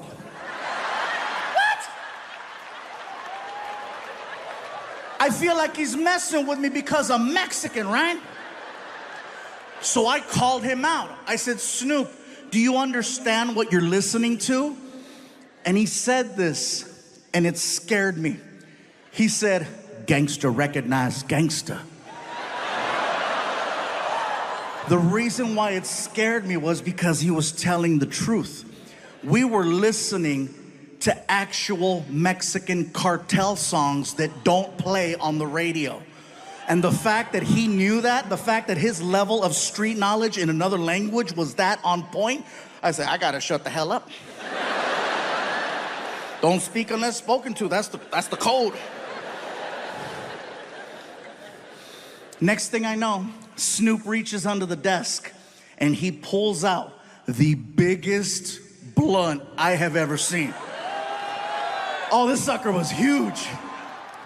As soon as he pulled out that freaking blunt, I got excited because I wanted to grab my cell phone, okay? I wanted to grab my cell phone so that I could take a selfie of Snoop in the background being Snoop.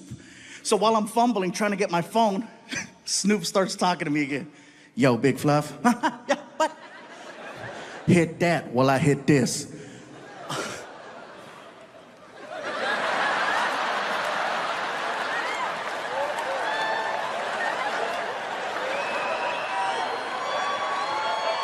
The second I went like that, all of the cameras in the room, red light, red light, red light, red light, red light. My publicist is like, no!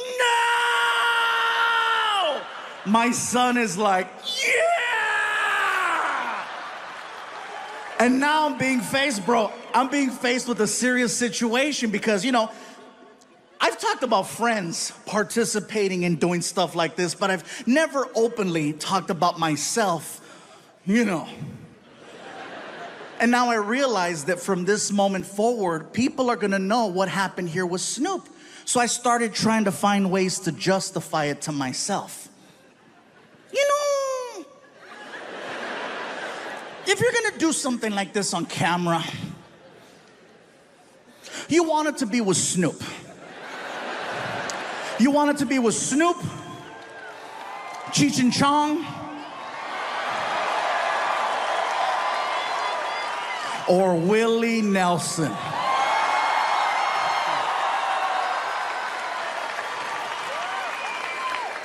Next thing I know, the manager hands me a lighter, I light it, and I take a big hit.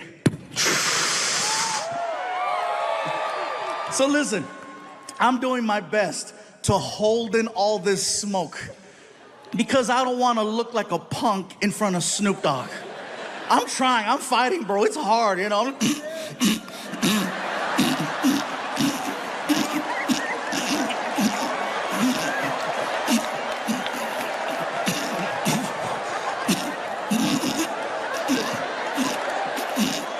The whole time Snoop is like, hell yeah. That's what I'm saying. Fluffy going puffy today.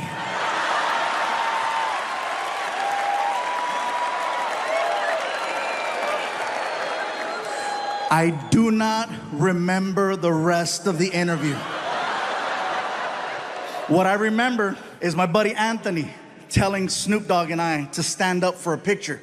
Stand up, get up for a picture. And so Snoop and I both stand up to take this picture. I put my arm around him. I have to put my arm around him because he's much taller than me, okay? Snoop has me by at least 5 inches. Shut up, are you?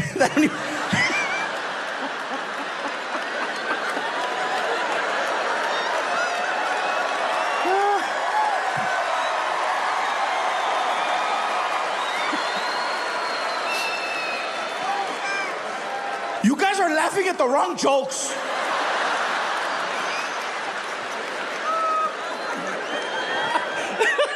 Bow wow. Yeah. Everybody's like, this is a family show. Well, apparently that's how families are made. That was too funny, sir. That was too funny. It's sad how hard she laughed at that as she looked right at you. I said, Snoop has me by at least 5 inches. And she's like, ah! Almost like she wasn't even laughing at me. She was like laughing at you. So apparently you guys have some story that I just reignited and now it's awkward for all the kids. So anyway, Snoop and I are taking photos and then I can hear my son, Dad, oh, Snoop, can my son take a photo with you? Yeah. Get over here. And so Frankie runs up, you guys, and he's so cute because he's geeking out really hard. He's like,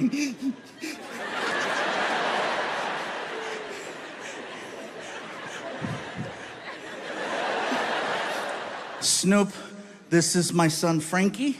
Frankie, say hello to Snoop. And Snoop looks at me and he's so cool. Snoop is like, yo, this your kid? What up, baby fluff? And Frankie's like,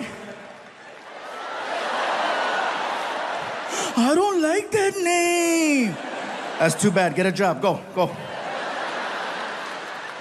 So Snoop and Frankie go into the corner to take pictures. Meanwhile, I walk back over to the desk because I want to grab the sheet that has Snoop's name and my name on it. I want to have Snoop autograph it so that I can frame it and put it on my wall. While I'm doing that, Frankie walks up from behind me and he whispers in my ear, right? He's trying to be all cool. Dad, huh? What? Dad, would it be okay if I finish smoking that with Snoop?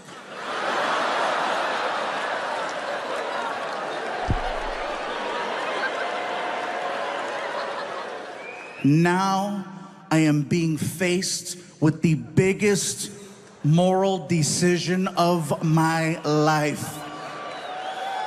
And I'm high. And my mind is racing 1,000 miles an hour. I'm like, should I let him? Should I not let him? Am I a good dad? Am I a bad dad? What's his mom gonna think? I need a Snickers. And then I thought about it. You know, Frankie, you're over 18. Technically, you don't have to ask me if you don't want to. So as far as I'm concerned,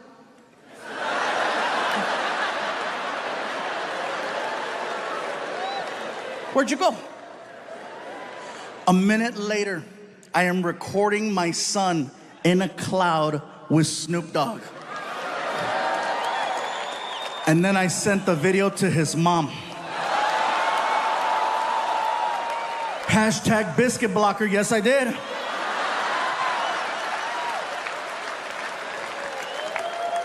Now, did this actually happen?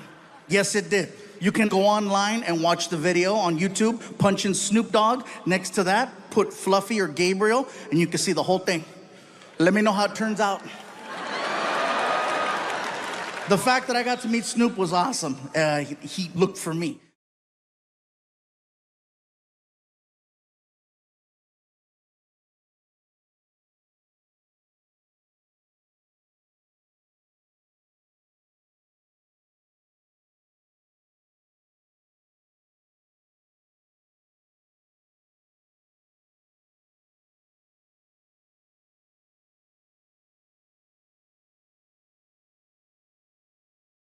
On top of that, we were trying to figure out this whole thing with Netflix and doing a new special.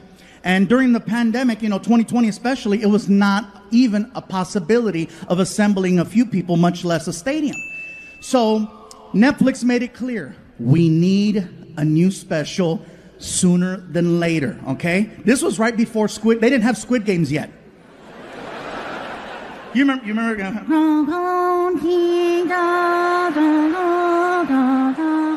Red light. Yeah. And some of you are like, that's racist. No, that's accurate. That's really good. So anyway, Netflix said as soon as there's an opportunity to record a new special, we need a special. So with time going by, there became two options for recording a special in late 2020. One was Florida, and the other was Texas. Some people from Texas cheering? Yeah? Okay. You could cheer all you want. That's where I got COVID. Yeah, chingate esa. So here's the story. So I had done shows before, in Texas, and I had never done a show in San Antonio. So the original plan was we wanted to record a special in San Antonio for the new Netflix show, for the series. So we couldn't really travel too much. And remember, they kept telling us, stay in your bubble, stay in your COVID bubble. Don't forget to stay in your bubble. So in order to be as proactive and just careful, we all went out there together as a team, okay? And then we all basically said, we're going to do a residency in San Antonio for 30 days. 30 shows in 30 days. And on the last day, we'll record a new special.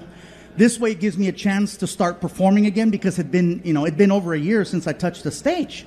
And so we get there and they gave me the option. Do you want to stay in a house or do you want to stay in a hotel? And I said, well, I've never lived in Texas before, so let's see what a house feels like. So they got us like this fancy Airbnb, and basically, it was Martin, Alfred, my friend Rick, myself. It was like 4 of us. It was like the Mexican version of the real world, okay? So we're all in this big house together. Everyone gets their own room. And so, of course, I get the big room because it's me. And, look at something. No. Yes. So I open up the door. I turn on the light. Click. And I'm like, this is a beautiful room. Wow, look how big it is. And then I notice there's a hole in the wall. And I said, that's weird. So I get really close to the wall. And when I got close, I realized it's not a hole. It's a big-ass roach.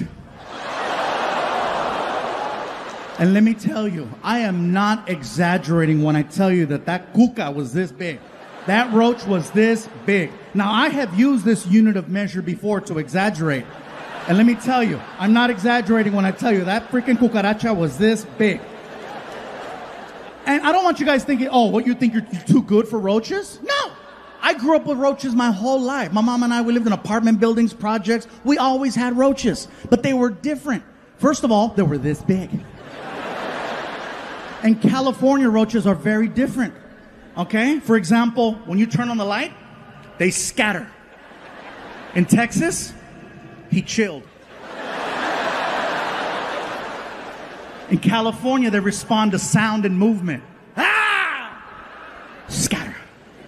I tried my California technique on this Tejano roach. I said, ah! And the roach was like, what? Oh my God, I don't think he's in my room. I think I'm in his. And at that moment, my tour manager walks in the room and she's like, is everything okay with the accommodations? I said, no, the room is beautiful, but look at the wall. Aw, there's a hole in the wall. I said, get closer. She gets up to the wall and she's like, oh, it's a big ass roach. I said, you're okay with that? She said, he's not in my room. She can see that I'm visibly bothered by this roach. So she's like, would you like me to take care of your little friend for you?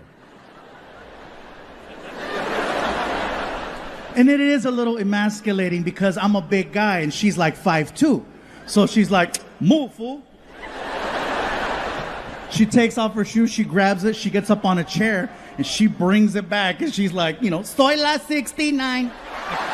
Bam! Nailed that roach. Threw down her shoe, put it on.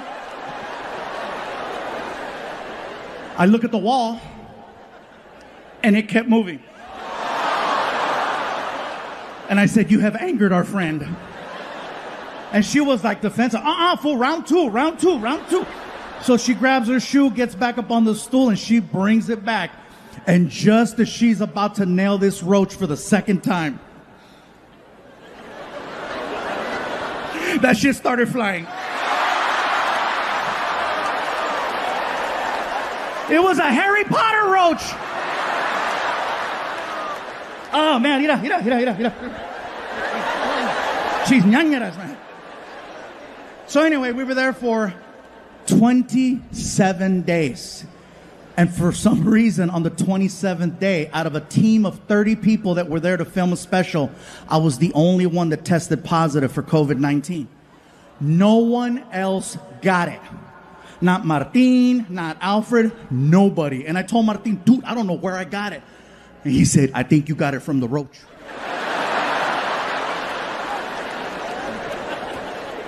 Anyway, on top of dealing with COVID, and by the way, a sincere apology to the city of San Antonio because I was supposed to tape a special with you guys, and clearly for obvious reasons we couldn't do it. But I hope you understand why I had to do this tonight.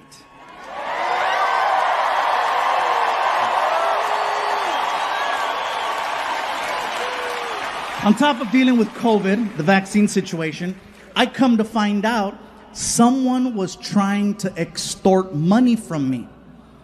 Yeah, and they weren't even family.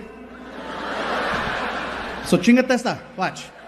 I get a phone call from my manager telling me that someone reached out claiming to have video footage of me being inappropriate with models. Yeah, see? Look at it. You guys are like me. Yeah, I'm like, I need to see it too. Now, no disrespect to any woman who has ever given me the opportunity.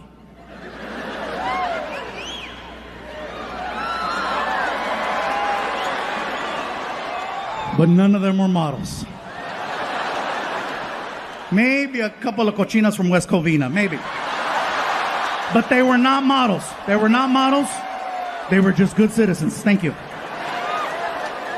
So anyway, they said I had until 9 a.m. to make a deposit of $50,000 into an account, or they were going to release the footage to TMZ, and my career was going to be over. When I got the message, it was already 6 p.m. So I had missed the deadline by like half a day. So I was like, well, let me turn on the TV, still, see if I still got a yab.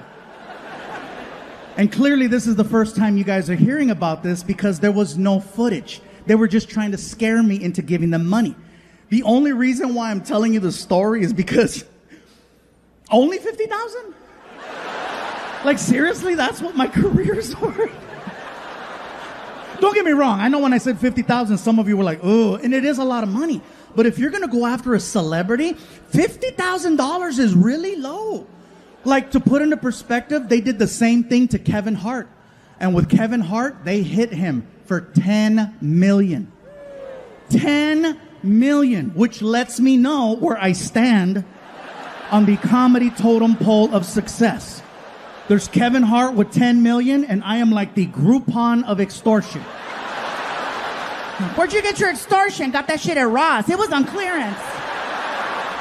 $50,000. You can't even buy an Escalade with $50,000. That is like a Hyundai Sonata at best, okay? And that's like a base model. Like, you still gotta do this shit to the window, you know?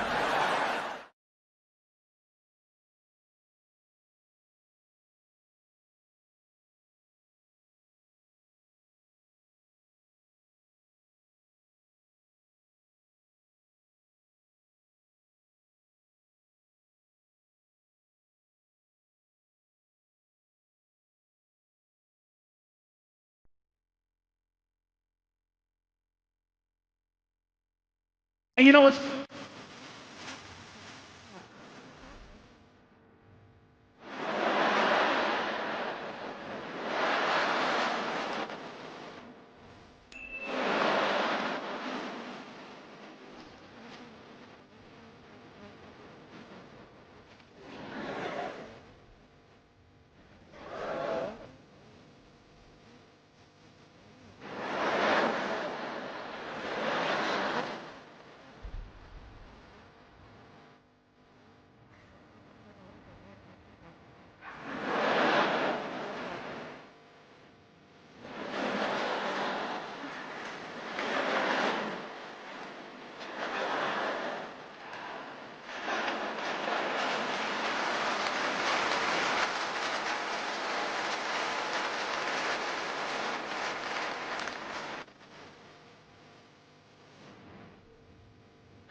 That's about as political as I had now, you guys. Things change. People ask me, "You get political?" You know.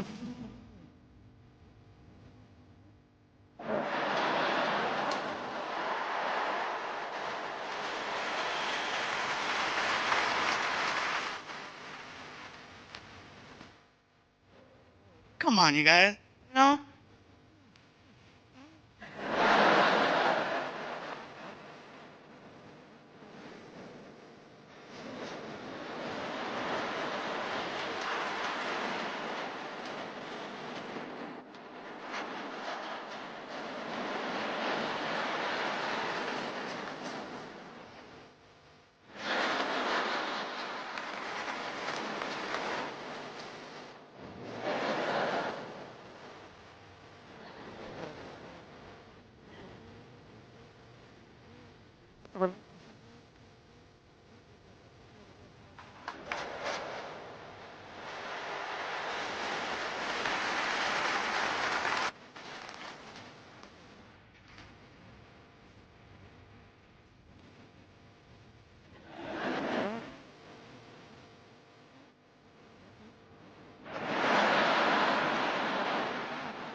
One night, I was drinking on the bus, and I go to put my cup down, and I missed the table, and the cup hit the floor. I didn't get up right away to get the cup because I figured I'm gonna get up in a couple minutes and make myself another drink. I'll pick up the cup then. Dave sees the cup on the floor, and then he looks at me and says, "Hey, I ain't your mama. Pick that shit up."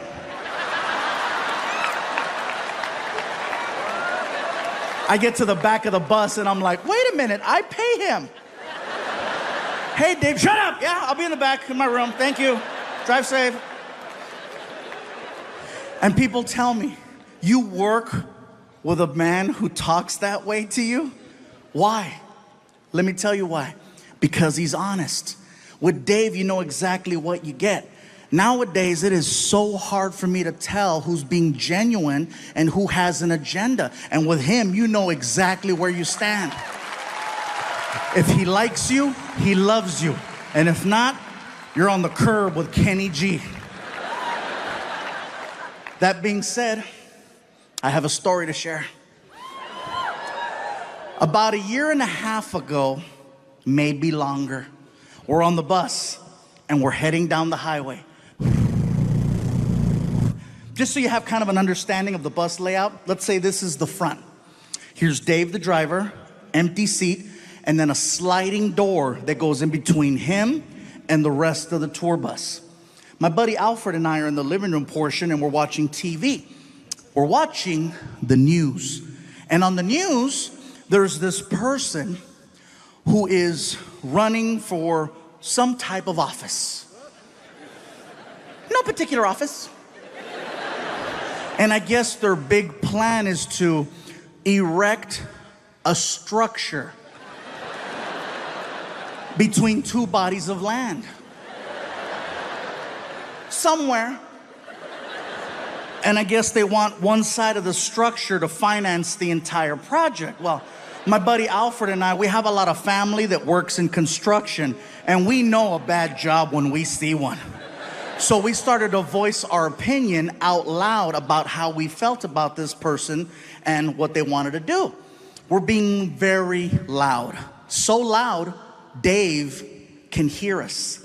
And then we hear Dave.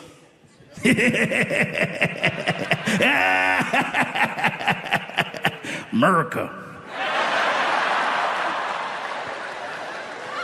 I yell out to Dave. I said, "Be quiet, Dave. This isn't about you." He taps a button on the dashboard that activates the sliding door. And when the door is about that far from closing, he yells out, "I'm building a wall."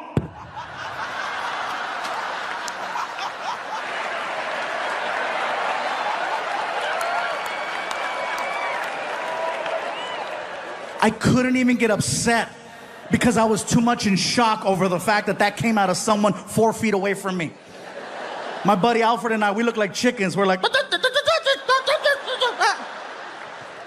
my cell phone goes off. I take out my phone, and there's a text message from Dave. And I said, "That's right. He better say I'm sorry. He better say just kidding." I open up the text message, and it says, "And you're paying for it."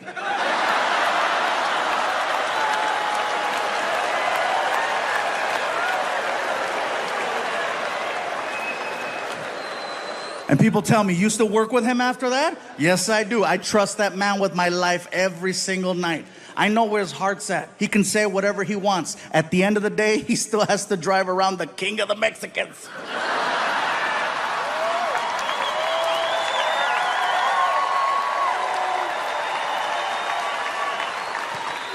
The point to this story is, just because you have a difference in opinion, it doesn't mean that you can't have respect for one another, that you can't have love for one another, that you can't have incredible friendships with one another. It's our differences that make us special. What a lot of us need to work on is our delivery. It's all in the way you say things. That's why text messages are always misinterpreted, because you read the text according to how you feel. What does he mean, hello? Yeah. Anyway, Dave has gotten us to 48 of the 50 states. He doesn't travel with us outside of America. He prefers it that way. Last year, we got a chance to do a European tour of 15 countries. Estonia, Germany, Norway, Belgium, the Netherlands, UK. We're just bouncing around all over the place. And then we wound up on the other side of the world.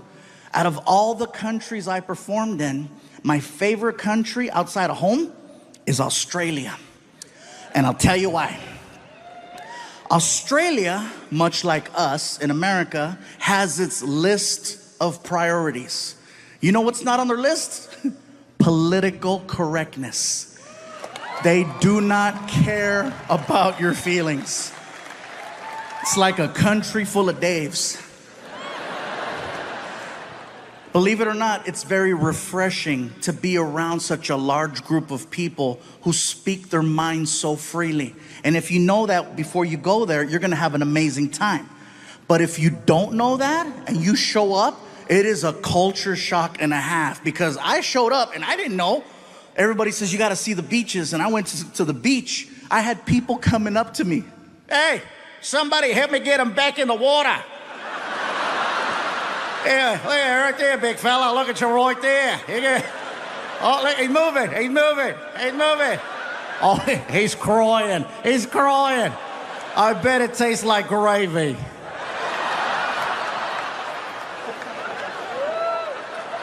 It's not bullying if everyone does it. Yeah, that being said, I'm in Australia, Sydney, Australia, at the Opera House. For me, it was one of the most iconic places I've ever got to perform in. It was bucket list, definitely. After the show, I wanted to go hang out with some Aussies and see what that was like. I'm hanging out at a pub. First things first, Australian people do not drink Foster's beer. That's an American thing. They don't drink that over there. I tried ordering one to fit in, didn't go over well. Bartender looked at me. Hey, you like the taste of piss, do ya? Okay, don't order that again. So I'm hanging out with these two Aussies and we're drinking a rum called Bundaberg. At first glance, it looks like a Coca-Cola bottle because there's a polar bear on the front. And then you drink it and you're like, that's not Coke. As we're talking, a third Australian joined the conversation. And he sounded a little bit different from the other two. He had more of a raspy voice. More like, all right, yeah, mate, yeah, all right. He sounded like a drunk pirate underwater. These two guys didn't like him, so they called him a name and they left. And now it's just me and drunk pirate. We're talking about life. Life in America, life in Australia, talking about our differences. He tells me that he's a professional knife maker. He's showing me how it's done. He's showing me pictures. We wind up polishing off 3 bottles of this rum. And drunk wasn't even the right word to describe our level. My tour manager, Ryan, he comes up to me and he says, Gabe, time to go. And I look at Ryan and I'm like, but Ryan, I just made a friend and he makes knives and they're pretty.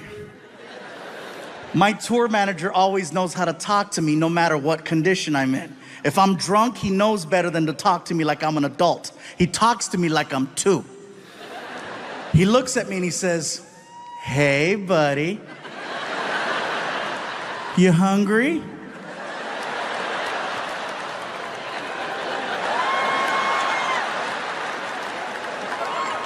Well, listen, if we don't leave right now, they're gonna close McDonald's and you're gonna have to eat at the airport. I gotta go. Oh, Mom, you gotta go, no worries. And he goes to shake my hand. And when he shook my hand, he put his personal pocket knife that he made in my hand as a gift. That's for you, Mike. Thanks for being nice. Thank you. Thank you. I'm gonna cut cheeseburgers with this.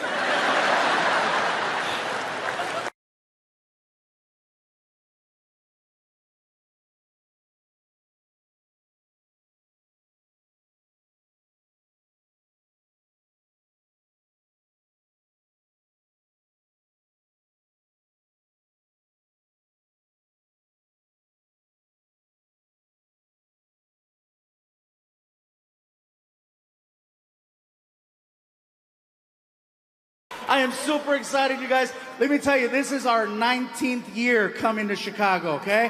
19 years. The first time I came here, I got a chance to meet some people, and they says, you know what, Gabriel, have you ever been here? Have you ever been to Chicago? Like, no, it's my first time. They said, well, you know, we'd like to take you out to eat if you're down. And I'm like, well, hello. I am very down. They took me to a restaurant called Portillo's.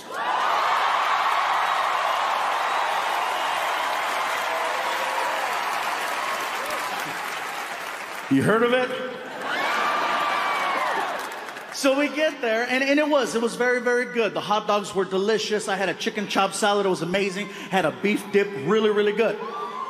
But it wasn't until the meal was almost over that these new friends of mine said, we'd like for you to try something you might not have ever had before. And I'm like, that's not likely. I said, well, what is it you want me to try? And they said, well, they sell a thing here at Portillo's called a chocolate cake shake.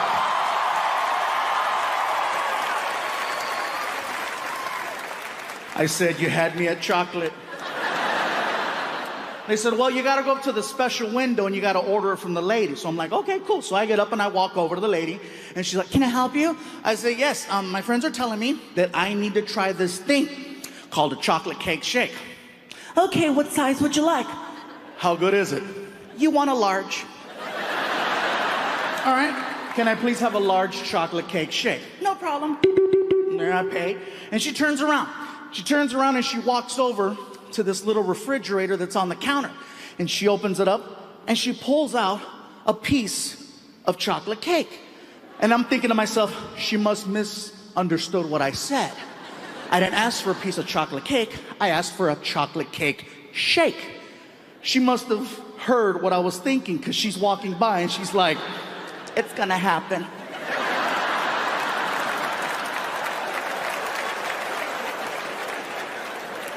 She walks over to the blender, she takes the freaking lid off, and she just looks at me and does this. And I was like, no. And she's like, oh yeah.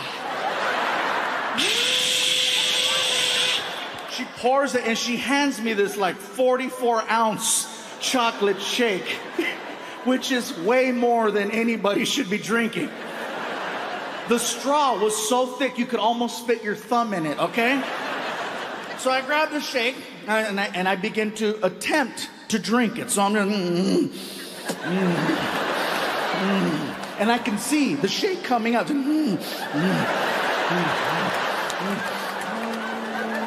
And it hit, and then all of a sudden, woo! Hell, you guys even have taco trucks. Now, for anyone wondering about taco trucks, let me just let you know right now. That is real good Mexican food. I don't want you being concerned, like, no, there's wheels under that restaurant. Well, sometimes we don't have a permit, okay? So, but it doesn't mean the food is not good. For me to know that I'm gonna have a good experience at a taco truck, I always research, I look to see who's running the truck. For me to know that I'm gonna have a good time, I wanna make sure that it's an all-female crew. Not to sound sexist, it's just that when it's all women running the truck, they make me feel good about myself. They make me feel special. When I walk up at 1 o'clock in the morning and I have a buzz, they make me feel good. Hello? They come to the window. Hola, mi gordito, ¿cómo estás? ¿Cómo está ese gordito, chulito, este gordito? ¡Qué bonito! A ver, ojitos. I feel like a kid. I'm like, can I have a taco? Whatever you want me to get, I'll get it for you. Now see, when it's an all-Mexican male crew running the truck, it's late, they're tired, they're bitter. Customer service isn't our strongest point at 1 o'clock in the morning. And then you gotta deal with a drunk knucklehead like me. Hello? And they come to the window. ¿Qué chingados quieres, pinche gordo? What you want? What you want? Hey, what's up, bro? Can I have a taco? Okay, what else? That's it.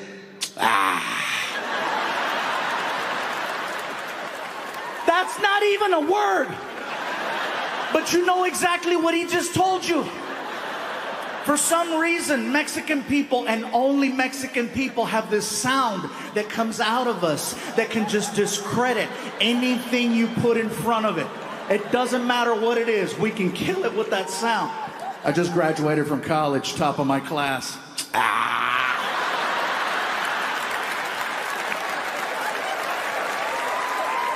Well, fine, I'll work at Burger King.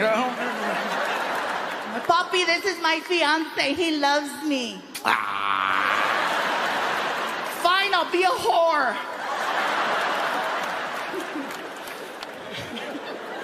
And speaking of whores, let me tell you where they put us up at.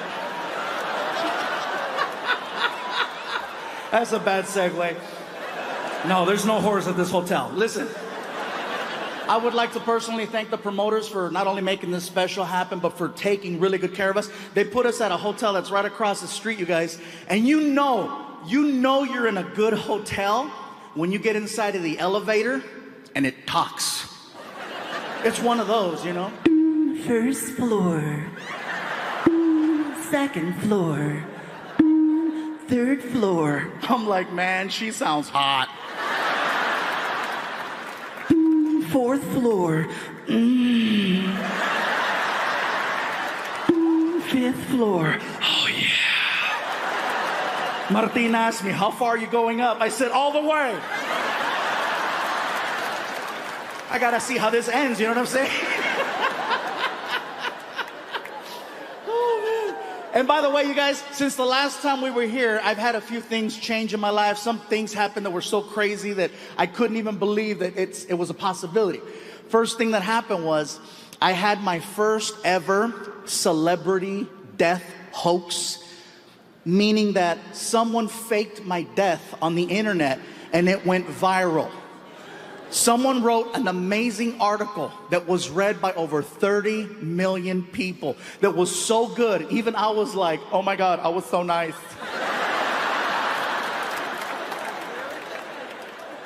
TMZ reported it for 30 minutes until they called my publicist and confirmed that I was still alive. The article said that I had died October 31st from complications of type 2 diabetes. And in my head, I'm thinking to myself, that's a hell of a day to kill a diabetic. You know what I mean? That's like killing Santa on Christmas Eve. 30 million people read this article. No one thought to call me. Except Martin. That's right. Martin was the only one that called me. And I think that was just to verify that he still had employment. I got that phone call. Hello? Martin was like, hey, you dead? No, man, I'm good. I figured you would have texted me. And I would have, because that's the kind of friend I am, you know? I even asked my son Frankie, I said, Frankie, did you hear I died? That's what they meant.